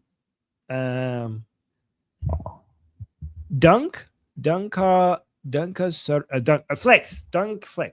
say. Patipto, your English is great. Yes, it is. I told him that. My English is getting worse. I don't know why, but I think Patipto is somehow stealing it from me. And thank you for the super chat. Mini01 Actual 59. Thank you for being a member for 4 months. Saying, so good to see Tipto and Gandalf in live again. Sorry, been in heavy observer mode on X for 2 months. Big love to you all. Well, thank you for being by our side for all this time. Appreciate you having you here. And then Fleshy Interloper with a super chat saying, sad regime, happy me. There you go. I'm a simple person. I see regime sad, I get happy. Simple person. Yeah, exactly. That's a good way to look at it for sure. Yes.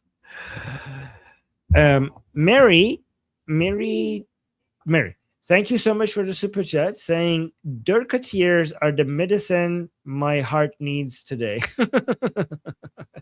Well, we'll bring more of them, okay? Especially if there's an actual signature on Friday, signing ceremony, then we're probably going to have a flood of Durka tears. And then she says, thank you, Goldie, Armin, Patipto, for always carrying the torch of hope. How can I stay upset when I hear Armin laugh? Oh my God, thank you. It is a good laugh. That's so sweet. Oh, thank you guys. I appreciate that. Oh, thank you.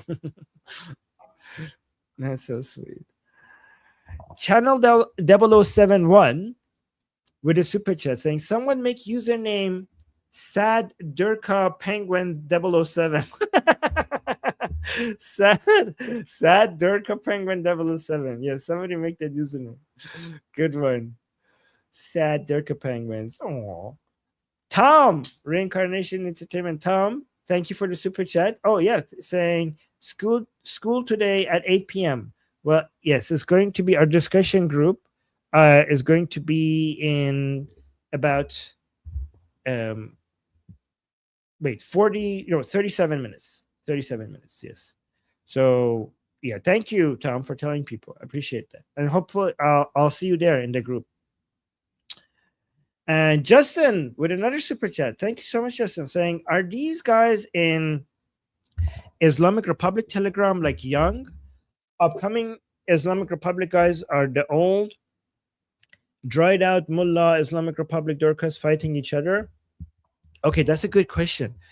I have good news. The more butthurt, the younger they are, which to me shows that the next generation, because if the old people were upset and the younger people were okay, you would be like, okay, so over time, the regime will be safe. But it's the other way around, okay? The younger ones seem to be showing more rage, which means that the direction is that we're going is really bad for the regime.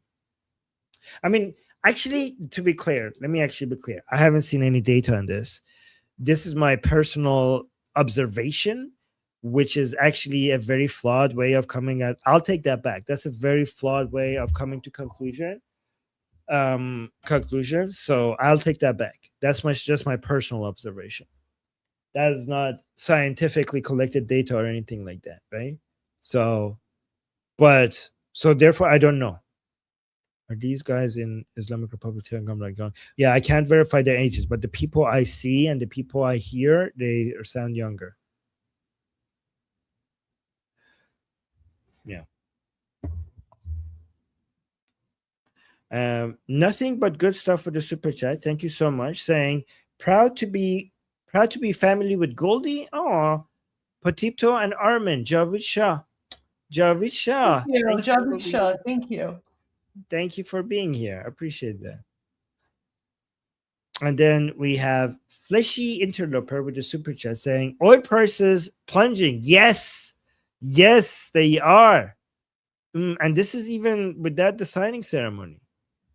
Guys, you do understand that as soon as the Strait of Hormuz is completely open, the oil that would leave the Persian Gulf, even if you close it, it would take months to have the same effect, right? So it's not like you could put the cat in the bag or the genie in the bottle.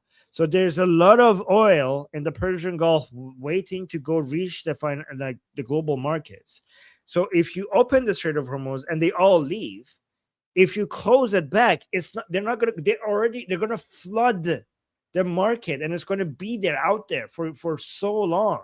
So any leverage the Islamic Republic had, which was not that much, cannot be regained by just closing the Strait of Hormuz. So you need to, like, as soon as there's opening, it's like go, get all these tankers out, get out of here, right? And then when they get out, they're out, right?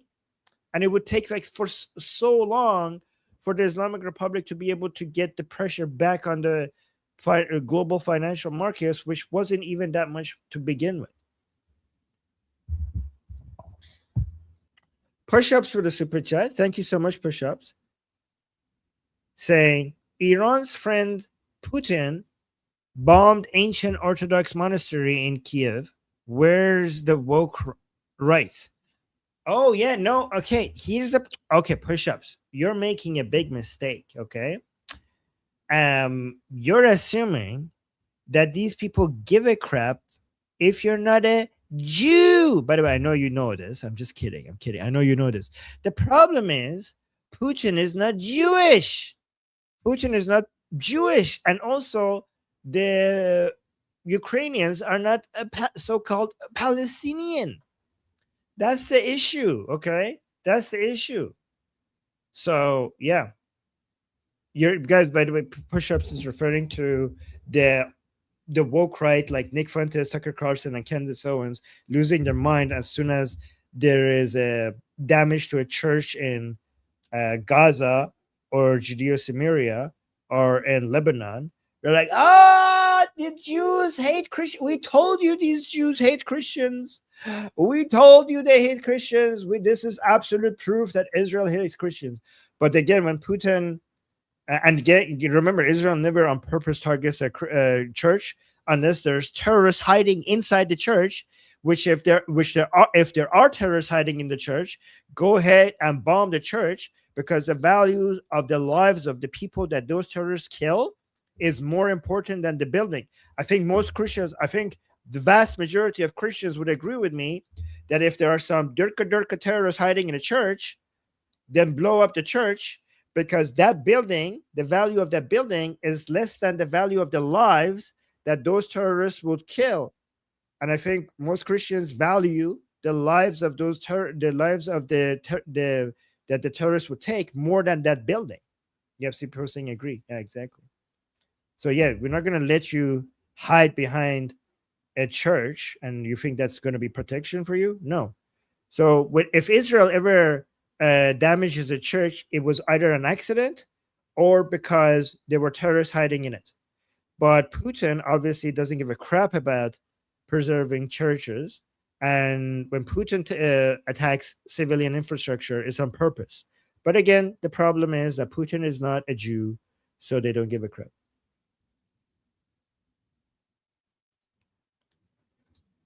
Tom with another super chat. Thank you so much, Tom, saying young Bob was attacked. Goldie, do you know what this is referring to? Let me see. No, I don't know. I don't know what this is referring to. Thomas, a 17-year-old British activist, online persona known as Young Bob, has been involved in multiple alterations and harassment incidents across the UK. So I don't know what this is referring to, so I'm not very informed about it.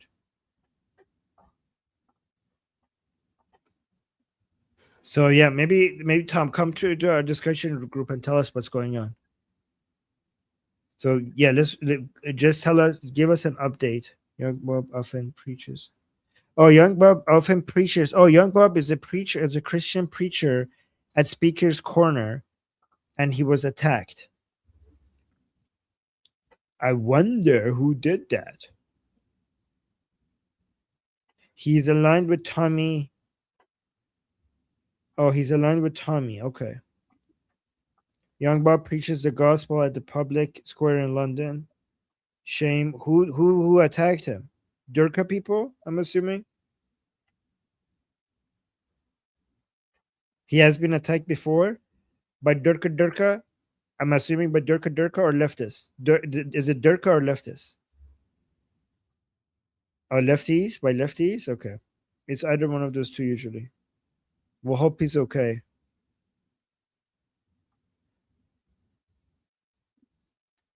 Oh, Young Bob is David Wood and Apostle Prophet's best friend. Okay. Thank you for telling me. Was it Durka people or leftist people? Durkas? Okay. Or maybe Durka. Okay. Well, hopefully he's okay. Sorry to hear that. That's sad. Justin with a super chat saying, "Oh my God, yes! Trump crashes the signing party and gives Arakchi the famous jolting Trump handshake." Oh yes, oh my God, woo! Yes, imagine if he pulls in Arakchi with his famous dominating handshake. Yes, pulls him in. Ooh. Oh my God, please make it happen. Please make it happen. Oh my God. Could you imagine? Oh my God, yes. بچه برین نظری بدین. I'm just kidding. Wow. That would be crazy. It would be so humiliating. Justin, you think, you know, I like the way you think, Justin. Thomas with a super chat saying the US would be dog walking the Islamic Republic with this deal. Yeah. I mean, yeah. I mean, except I don't like to compare the Islamic Republic to dogs because I love dogs and the Islamic Republic is not as cute. But yeah. I saw Texas Troop coming up with an analogy that I can't repeat because it's a family-friendly show. Okay. But she did use stars. She didn't say it. So yeah. But yeah, exactly.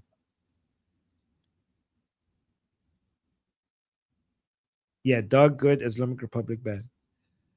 Aryan with a super chat. Beautiful name, by the way. Saying, so we all know Islamic Republic would not follow through, but are they just buying time until they can develop nukes? Going from 60 to 90 takes a week. So, I mean, they don't have the 60. The 60 is buried. I mean, so far we have been told by the Americans that the 60% enriched uranium is not accessible to the Americans. Do we know for sure that they don't have some enriched uranium somewhere else? No. But this is the information so far that has been given to us, and nothing is for 100% sure. So they don't have access to that.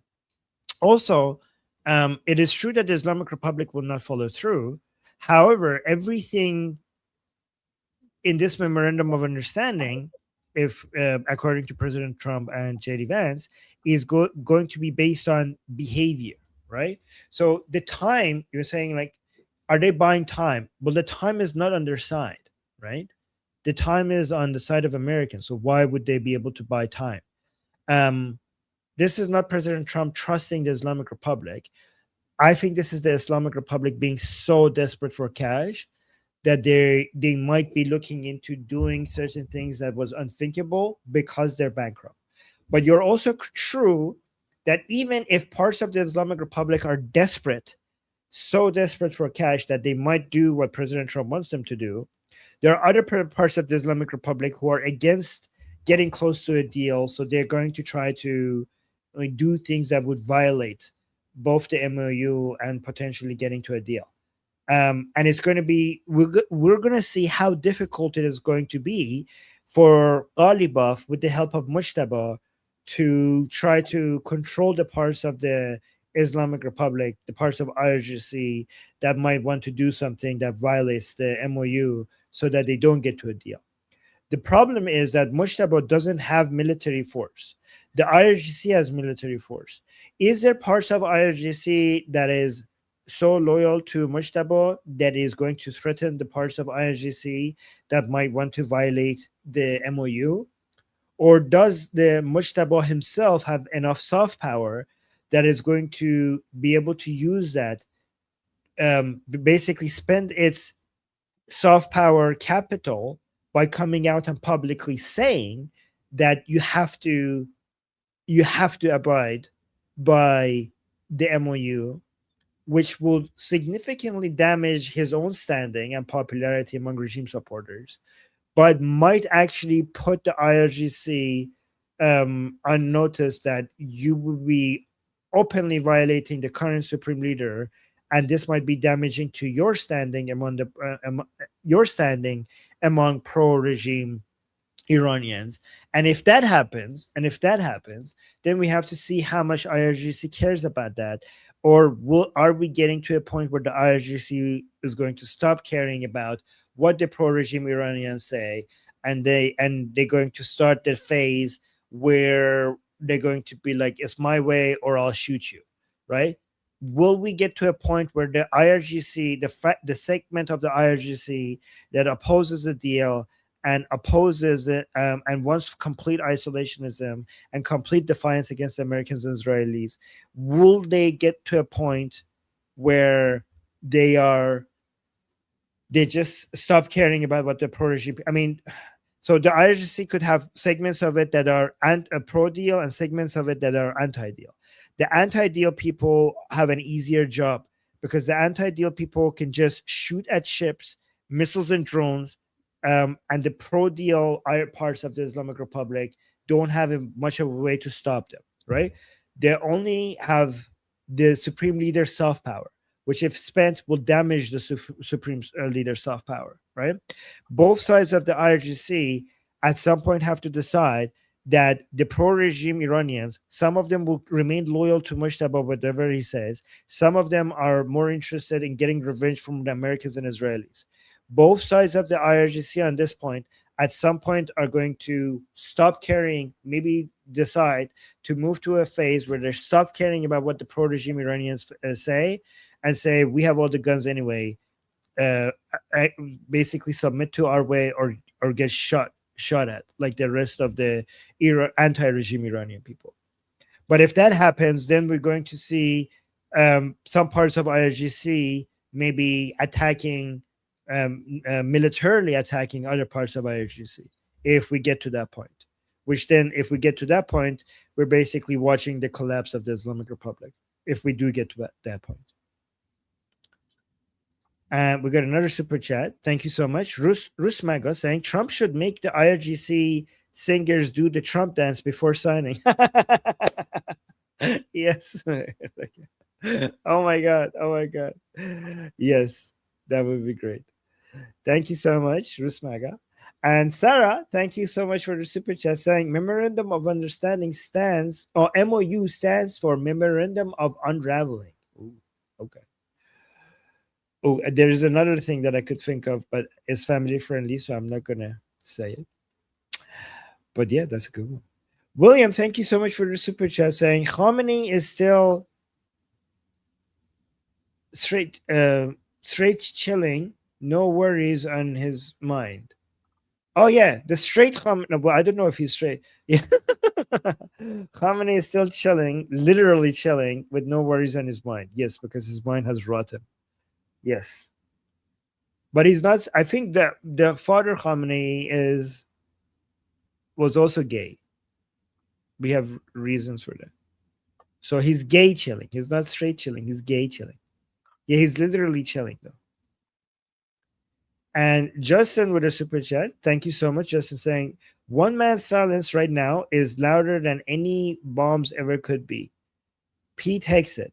That man should be plastered all over the wavelengths this morning, but yet not one single word. That's got my spidey senses going nuts. Okay. We'll keep an eye on that, Justin. Thank you for bringing that to our attention. Didn't even think about that. Thank you. Or Fox IL, Fuchs or Fuxil. Thank you so much for the super chat. Saying, how will the infighting translate to Pahlavi Barmigerde? Will it not be the hardliners and Paidari camps people taking over power? No, those people have no military power. They're easy to. The obstacle in the way of. So if the Islamic Republic has 4 segments right now, okay? The boots, the streets, the turbans, and the suits, right? The boots are IRGC, the streets are Paidari, the turbans is the Supreme Leadership Office, and the suits are Ghalibaf, Pezeshkian, and Arakshi. So the boots have almost all the military and economic power. The IRGC. The turban, which is the Supreme Leadership, has most of the soft power. The Paidari camp has soft power. So the Supreme Leadership Office has the soft power because of the sacred nature of the position of his office. Okay. The Paidari camp has soft power because of their because the pro-regime Iranians who are ideologically aligned with their position regarding the foreign policy and the internal policy of the Islamic Republic. So it's a different kind of soft power. And the suits have the only power that they have is from the Americans talking to them right now. That's the only power that they have. So the Paidari camp doesn't have has the least amount of financial power, has the least amount of military power. At least Beit Rahbari has significant financial power as well, but not as much as IRGC, but still very significant. So they're at the mercy of the IRGC. Like the IRGC, the infighting will never mean that the Paidari camp is going to be able to come and take over the IRGC. Like, how are they going to do that, right? The Paidari camp can only cause chaos and anger and division in the streets. That's the only thing they could do. They could never overcome, like when it comes to ranking in power, they're at the very bottom right now. And their only influence comes from causing anger and division. But they have no chance in taking over the IRGC. So given that the Iranian people's obstacle is only the IRGC, like the Iranian people can handle everyone else. Like the Supreme Leadership, the Paidari camp, or Ghalibaf, without the IRGC, the Iranian people could just run over them like a bulldozer, just crush them easily. It's just the IRGC that is the obstacle in the way. So the infighting that is causing is basically reducing the power of the Islamic Republic, and we really don't have to worry about the Paidari. As long as the regime is getting weaker and weaker because the infighting, then the Iranian people are going to relatively become more and more powerful. Thank you for the super chat. if you want to, I could talk about this for like a much longer period of time, but I'm going to go to the other super chats. If you want to come talk about it in the discussion group, come there, and I could spend more time in going over the how the infighting will, how is it connected to the Iranian people in getting the upper hand and the return of Pahlavi. I could go into more detail over there. Thank you, by the way. Good question. Boboism with the super chat saying JD Vance is a panicking. Yes. No. Hey, no. No, guys. Let's stay united. Not here. Let's come talk about it somewhere else in the discussion group. Omi, thank you so much for the super chat saying Durud, Goldie, and Armin Ba Sharaf. Oh, thank you, Omid. I was not feeling very good from yesterday, but you guys always give us hope. No, that's so sweet.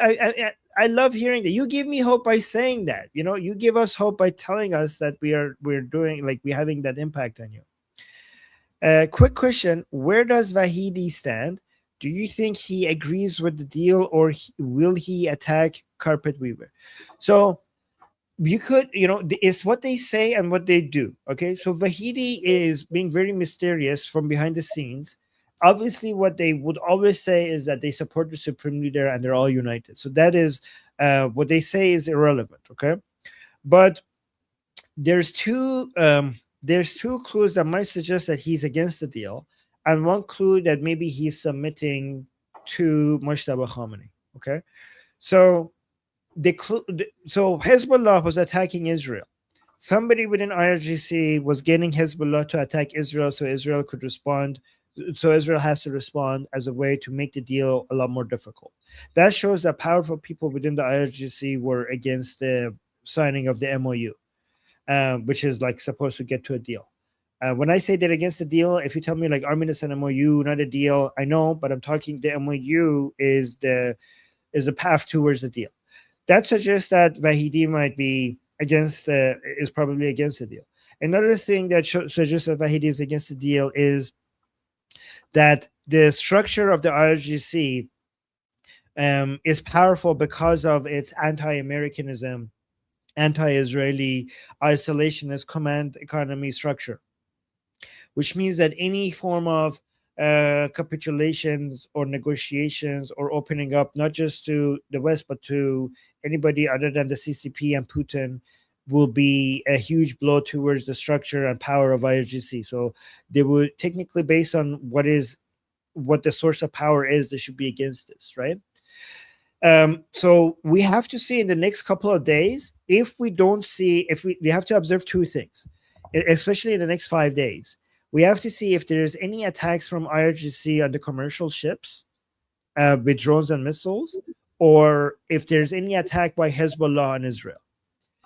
If we see attacks on ships, commercial ships in the Strait of Hormuz, or Hezbollah attacks on Israel, it suggests that Vahidi or other powerful people within the IRGC are trying to do everything in their power to make sure that this deal does not happen. If there is silence, though, and there is no action, which is like some people are saying it's unlikely, but let's observe instead of guessing.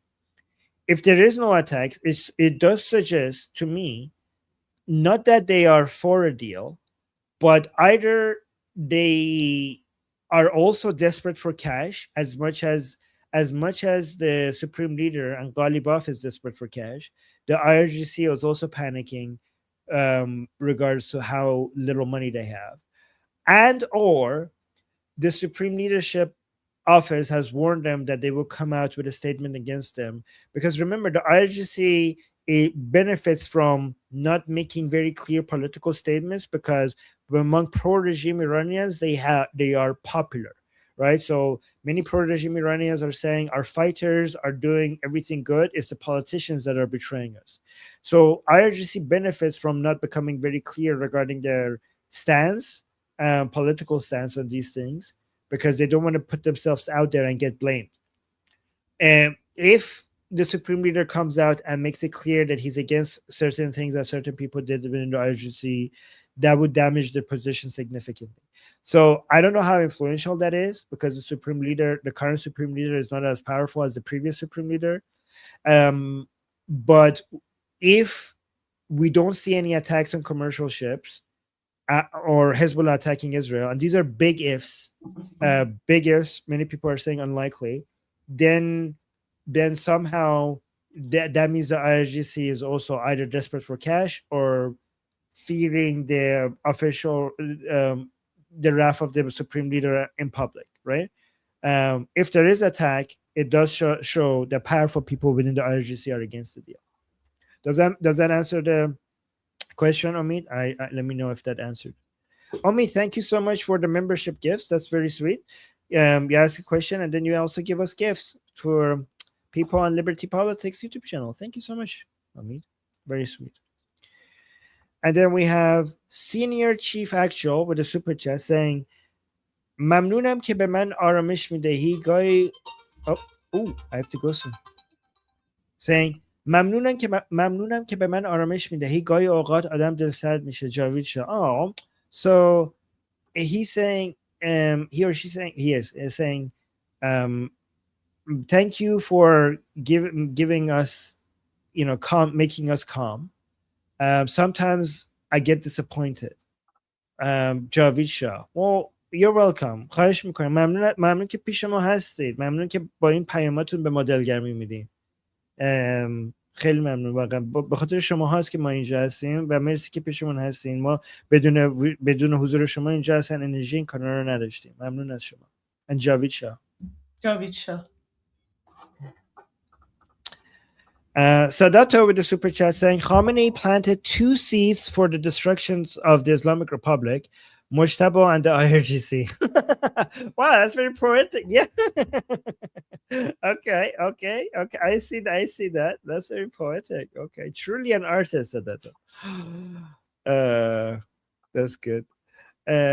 Total Tech with the 5 months of membership saying, what if President Trump attacks on July 4th? Oh, okay. I don't know. That would be the greatest fireworks ever. Yeah, that would be beautiful for sure. What a beautiful image. Thank you. Jagataik. I don't know if I pronounced that right. Say, I need to look this up. I mispronounce it every time. Just make Arakchi and Ghalibaf wear ties to sign it. Ooh, okay. Yeah, ultimate humiliation. Yeah. You know, guys, if we get them in the same picture frame, like if there's a picture with JD Vance or I don't know who on one side, JD Vance on one side, and these people on the other side, if you get a frame of that, that is, I bet you Ghalibaf and Arakchi are trying to convince the Americans we will come there, just no pictures. I love that President Trump loves ceremonial like pictures and stuff. Like President Trump wants that picture, I think, right?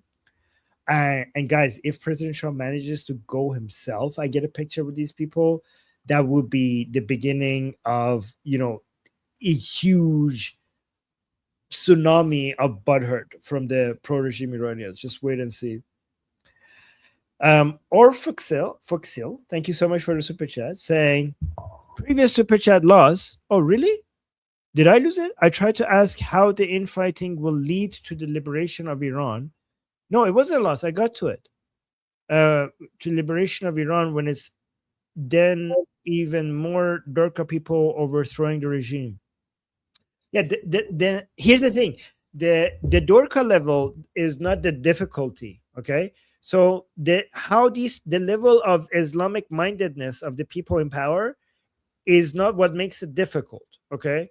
Because all segments of the Islamic Republic are maximally determined to not let the Iranian people have their way, right? So, like, if you think like, oh, they're more Durka, so they're going to be more difficult. No, more Durka with less guns is easier to destroy than less Durka with more guns. And honestly, they're all Durka. They're all max Durka. So the Paidari camp pretends to be more Durka, but they're all maximum Durka. And the Paidari camp is not more difficult to overthrow. The Paidari camp is easier to overthrow. You know, it's how much guns and power you have that makes it difficult, not the level of, you know, radical minded you are. I don't know if that answers the question. Yeah. So the Paidari camp is easy. The Paidari camp is easy. It's the IRGC that is difficult. Okay, I need to go through this fast. Guys, remember, we're going to go to our discussion group right after this. Oh, there's only 3 more left. Okay, so CRWMIFY, thank you so much for the super chat, saying Marco Rubio has also been totally silent, also has my spidey senses up, Javucha. You know, guys, you guys make some good points. We have to see, you know, we're going to keep an eye on that. That's pretty good. That's pretty good observation. Okay, interesting. Aunt K from Florida. Thank you so much for the super chat saying, hey kids, hi Auntie, hi Aunt K. I just realized what the regime and this war seems like. Find on YouTube Sushi Mango controlled chaos. Hugs to you both. Okay, well, I'm gonna write that down. Sushi Mango. What am I looking at? Okay, I'm gonna look that up later because I need to go. We need to go Sushi Mango controlled chaos. What am I gonna look at? Oh, this seems like a series of videos. Oh, okay. This is like okay. Yeah, I'm gonna watch this later. I'm gonna put that in my list. Thank you. Thank you, NK. And hugs to you too, Auntie. Hopefully, I'll see you one day in Florida and it will be a real hug. Fleshy Interloper with the super chat saying, was Potito saying the checkpoints are weaker? Yes. He's saying it's going to be weaker because there's going to be less enthusiasm to defend the regime. And many of these people who are holding the checkpoints, they're doing it because they're told like, oh yeah, let's save Islam. And is this really Islam anymore? If the regime is shaking hands with the devil, right? If the regime is shaking hands with the devil, why would I come and volunteer my time to protect it at these checkpoints? And thank you, Fleshy Interloper, for the super chat. Good question. Miranda, thank you so much for the super chat saying, do we have any proof Mujtaba is still alive other than the IRGC claiming he is? We don't have any evidence other than the Americans and Israelis saying that he's probably alive, and we don't know if they are being honest or is this mind games, right? So no, it's not. We're not saying he's alive because of IRGC saying it. We're saying he's probably alive because the Americans and Israelis are saying that their intelligence shows that he is probably alive. And they are also not saying 100%. They're also saying probably. And we don't know if the Americans and Israelis are just, just playing mind games. So we can't be sure. And then let me continue. Let me read the rest thing. Or if alive, is he even conscious? They said we don't know. I mean, I did read somewhere that the Americans think that he is conscious. But again, all of this could be mind games or misinformation. So hard to believe survived that blast. Yeah, I mean, I've seen how far was he from the blast? That whole compound is big. So I don't know how far he was from the blast. But yeah, it is hard to believe. So yeah, we don't know. You have a point. We have no clue. He could be dead. He could be dead. We don't know. I'm not making. This is why, Miranda. This is why every time I say Mujtaba, I tell people I'm talking about the institution of Mujtaba, not him, because he could be dead. He could be dead. We don't know. Missing Mujtaba, exactly. Missing Mujtaba. Okay, guys. So I have good news. We're gonna continue this conversation. We're gonna continue. It's not over. It's not over. You could come to our Liberty Politics discussion group where we have a daily group calls, not once a week, not twice a week. Every single day we have group calls and we gather around and we talk politics every single day. The link is in the chat. The link is in the QR code on the top right, the one that Goldie just put up there. Thank you so much, Goldie. The link is also in the bio section of Liberty Politics. Liberty Politics. If you're watching this later, you could find the bio over there. Also, we're going to be live streaming it. So you could go at Liberty Politics. If you want to watch our discussion, you could just watch that live stream of it on the YouTube channel. And I have more live streams coming out later today as well. So I'm going to do 2 more live streams on Liberty Politics. And let's check in with Goldie. Goldie, what are you doing for the rest of today?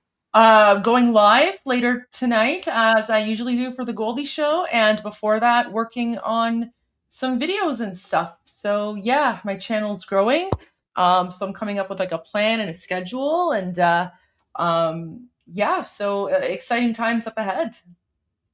All right, guys, make sure probably you at some point I'm gonna like put a clip to like the Piers Morgan episode where I basically call out that stupid person. Amazing. Can we watch it together tomorrow? Maybe. If we have time, sure. Okay. Oh, someone is asking. Wait, someone is asking, does Goldie edit her videos while Armin does all the talking? No, I'm not editing videos. I'm checking the news and monitoring. I actually can't edit videos when I'm in a live because you need audio to edit videos, and I can't have audio while I'm going. The reason Armin speaks more is because he wants to speak more. I speak as well, but there's like, if you guys want me to speak more, I'm more than happy to talk more tomorrow. Armin just likes reading the super chats, but absolutely, if you are interested in me speaking more and giving more of my perspective and analysis, definitely able to do that starting tomorrow. No problem. They're haters, Goldie. Don't feed the trolls. Yeah. All right. Well, until then, guys, thank you so much for tuning in, and as always, I'm Israel Chai. Long live America. God bless America. Javicha Payande Iran. See you guys tomorrow. See you guys. غرق انقلاب است.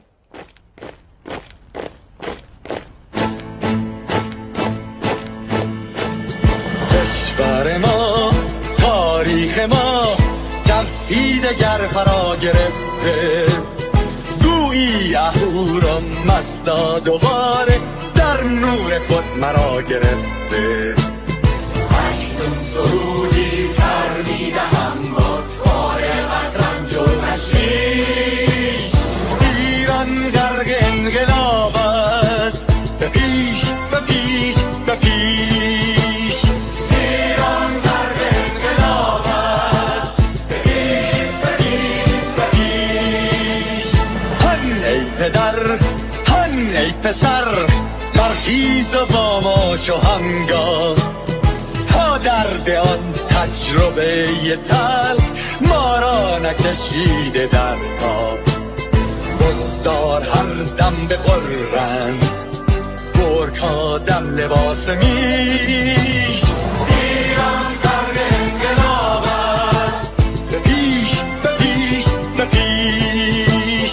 ایران غرق انقلاب است، به پیش به پیش به پیش.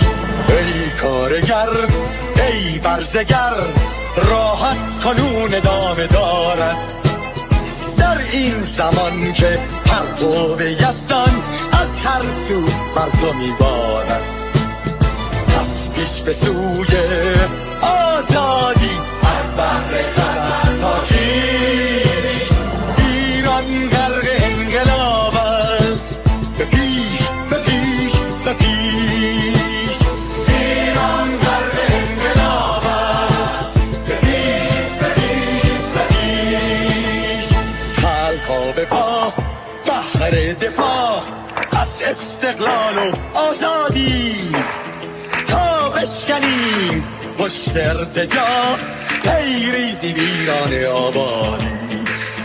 تا زنده سازیم سنت‌های می از من بالین و کیش. ایران غرق انقلاب است، به پیش به پیش به پیش. ایران غرق انقلاب است، به پیش به پیش به پیش. با امید روزی که تمام این دلبشو و انقلاب تموم بشه و ما در روشنایی، نور و سعادت مردم کشورمون غرق بشیم. نه خارجی نه بیگانه، نه مستشارهای ویرانی، نه چیر خاران نه کاسلیسان، فقط هم رزمان ایرانی. تا باشه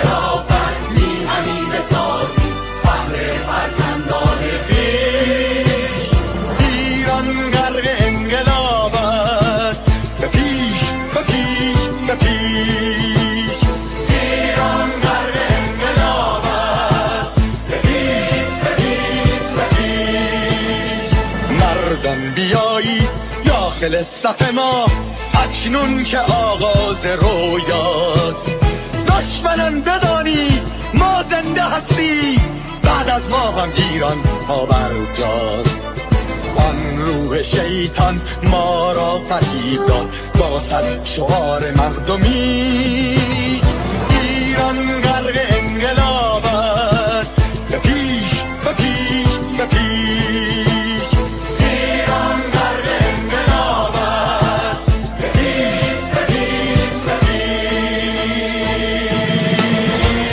پرچم ما پرچم ایران غرق خون شهیدان، روی شانه هامان حمل می‌کنیمش در هر خیابان و میدان. تا ماسک دلغکان را برداریم از روی تسبیح و ریش. ایران غرق انقلاب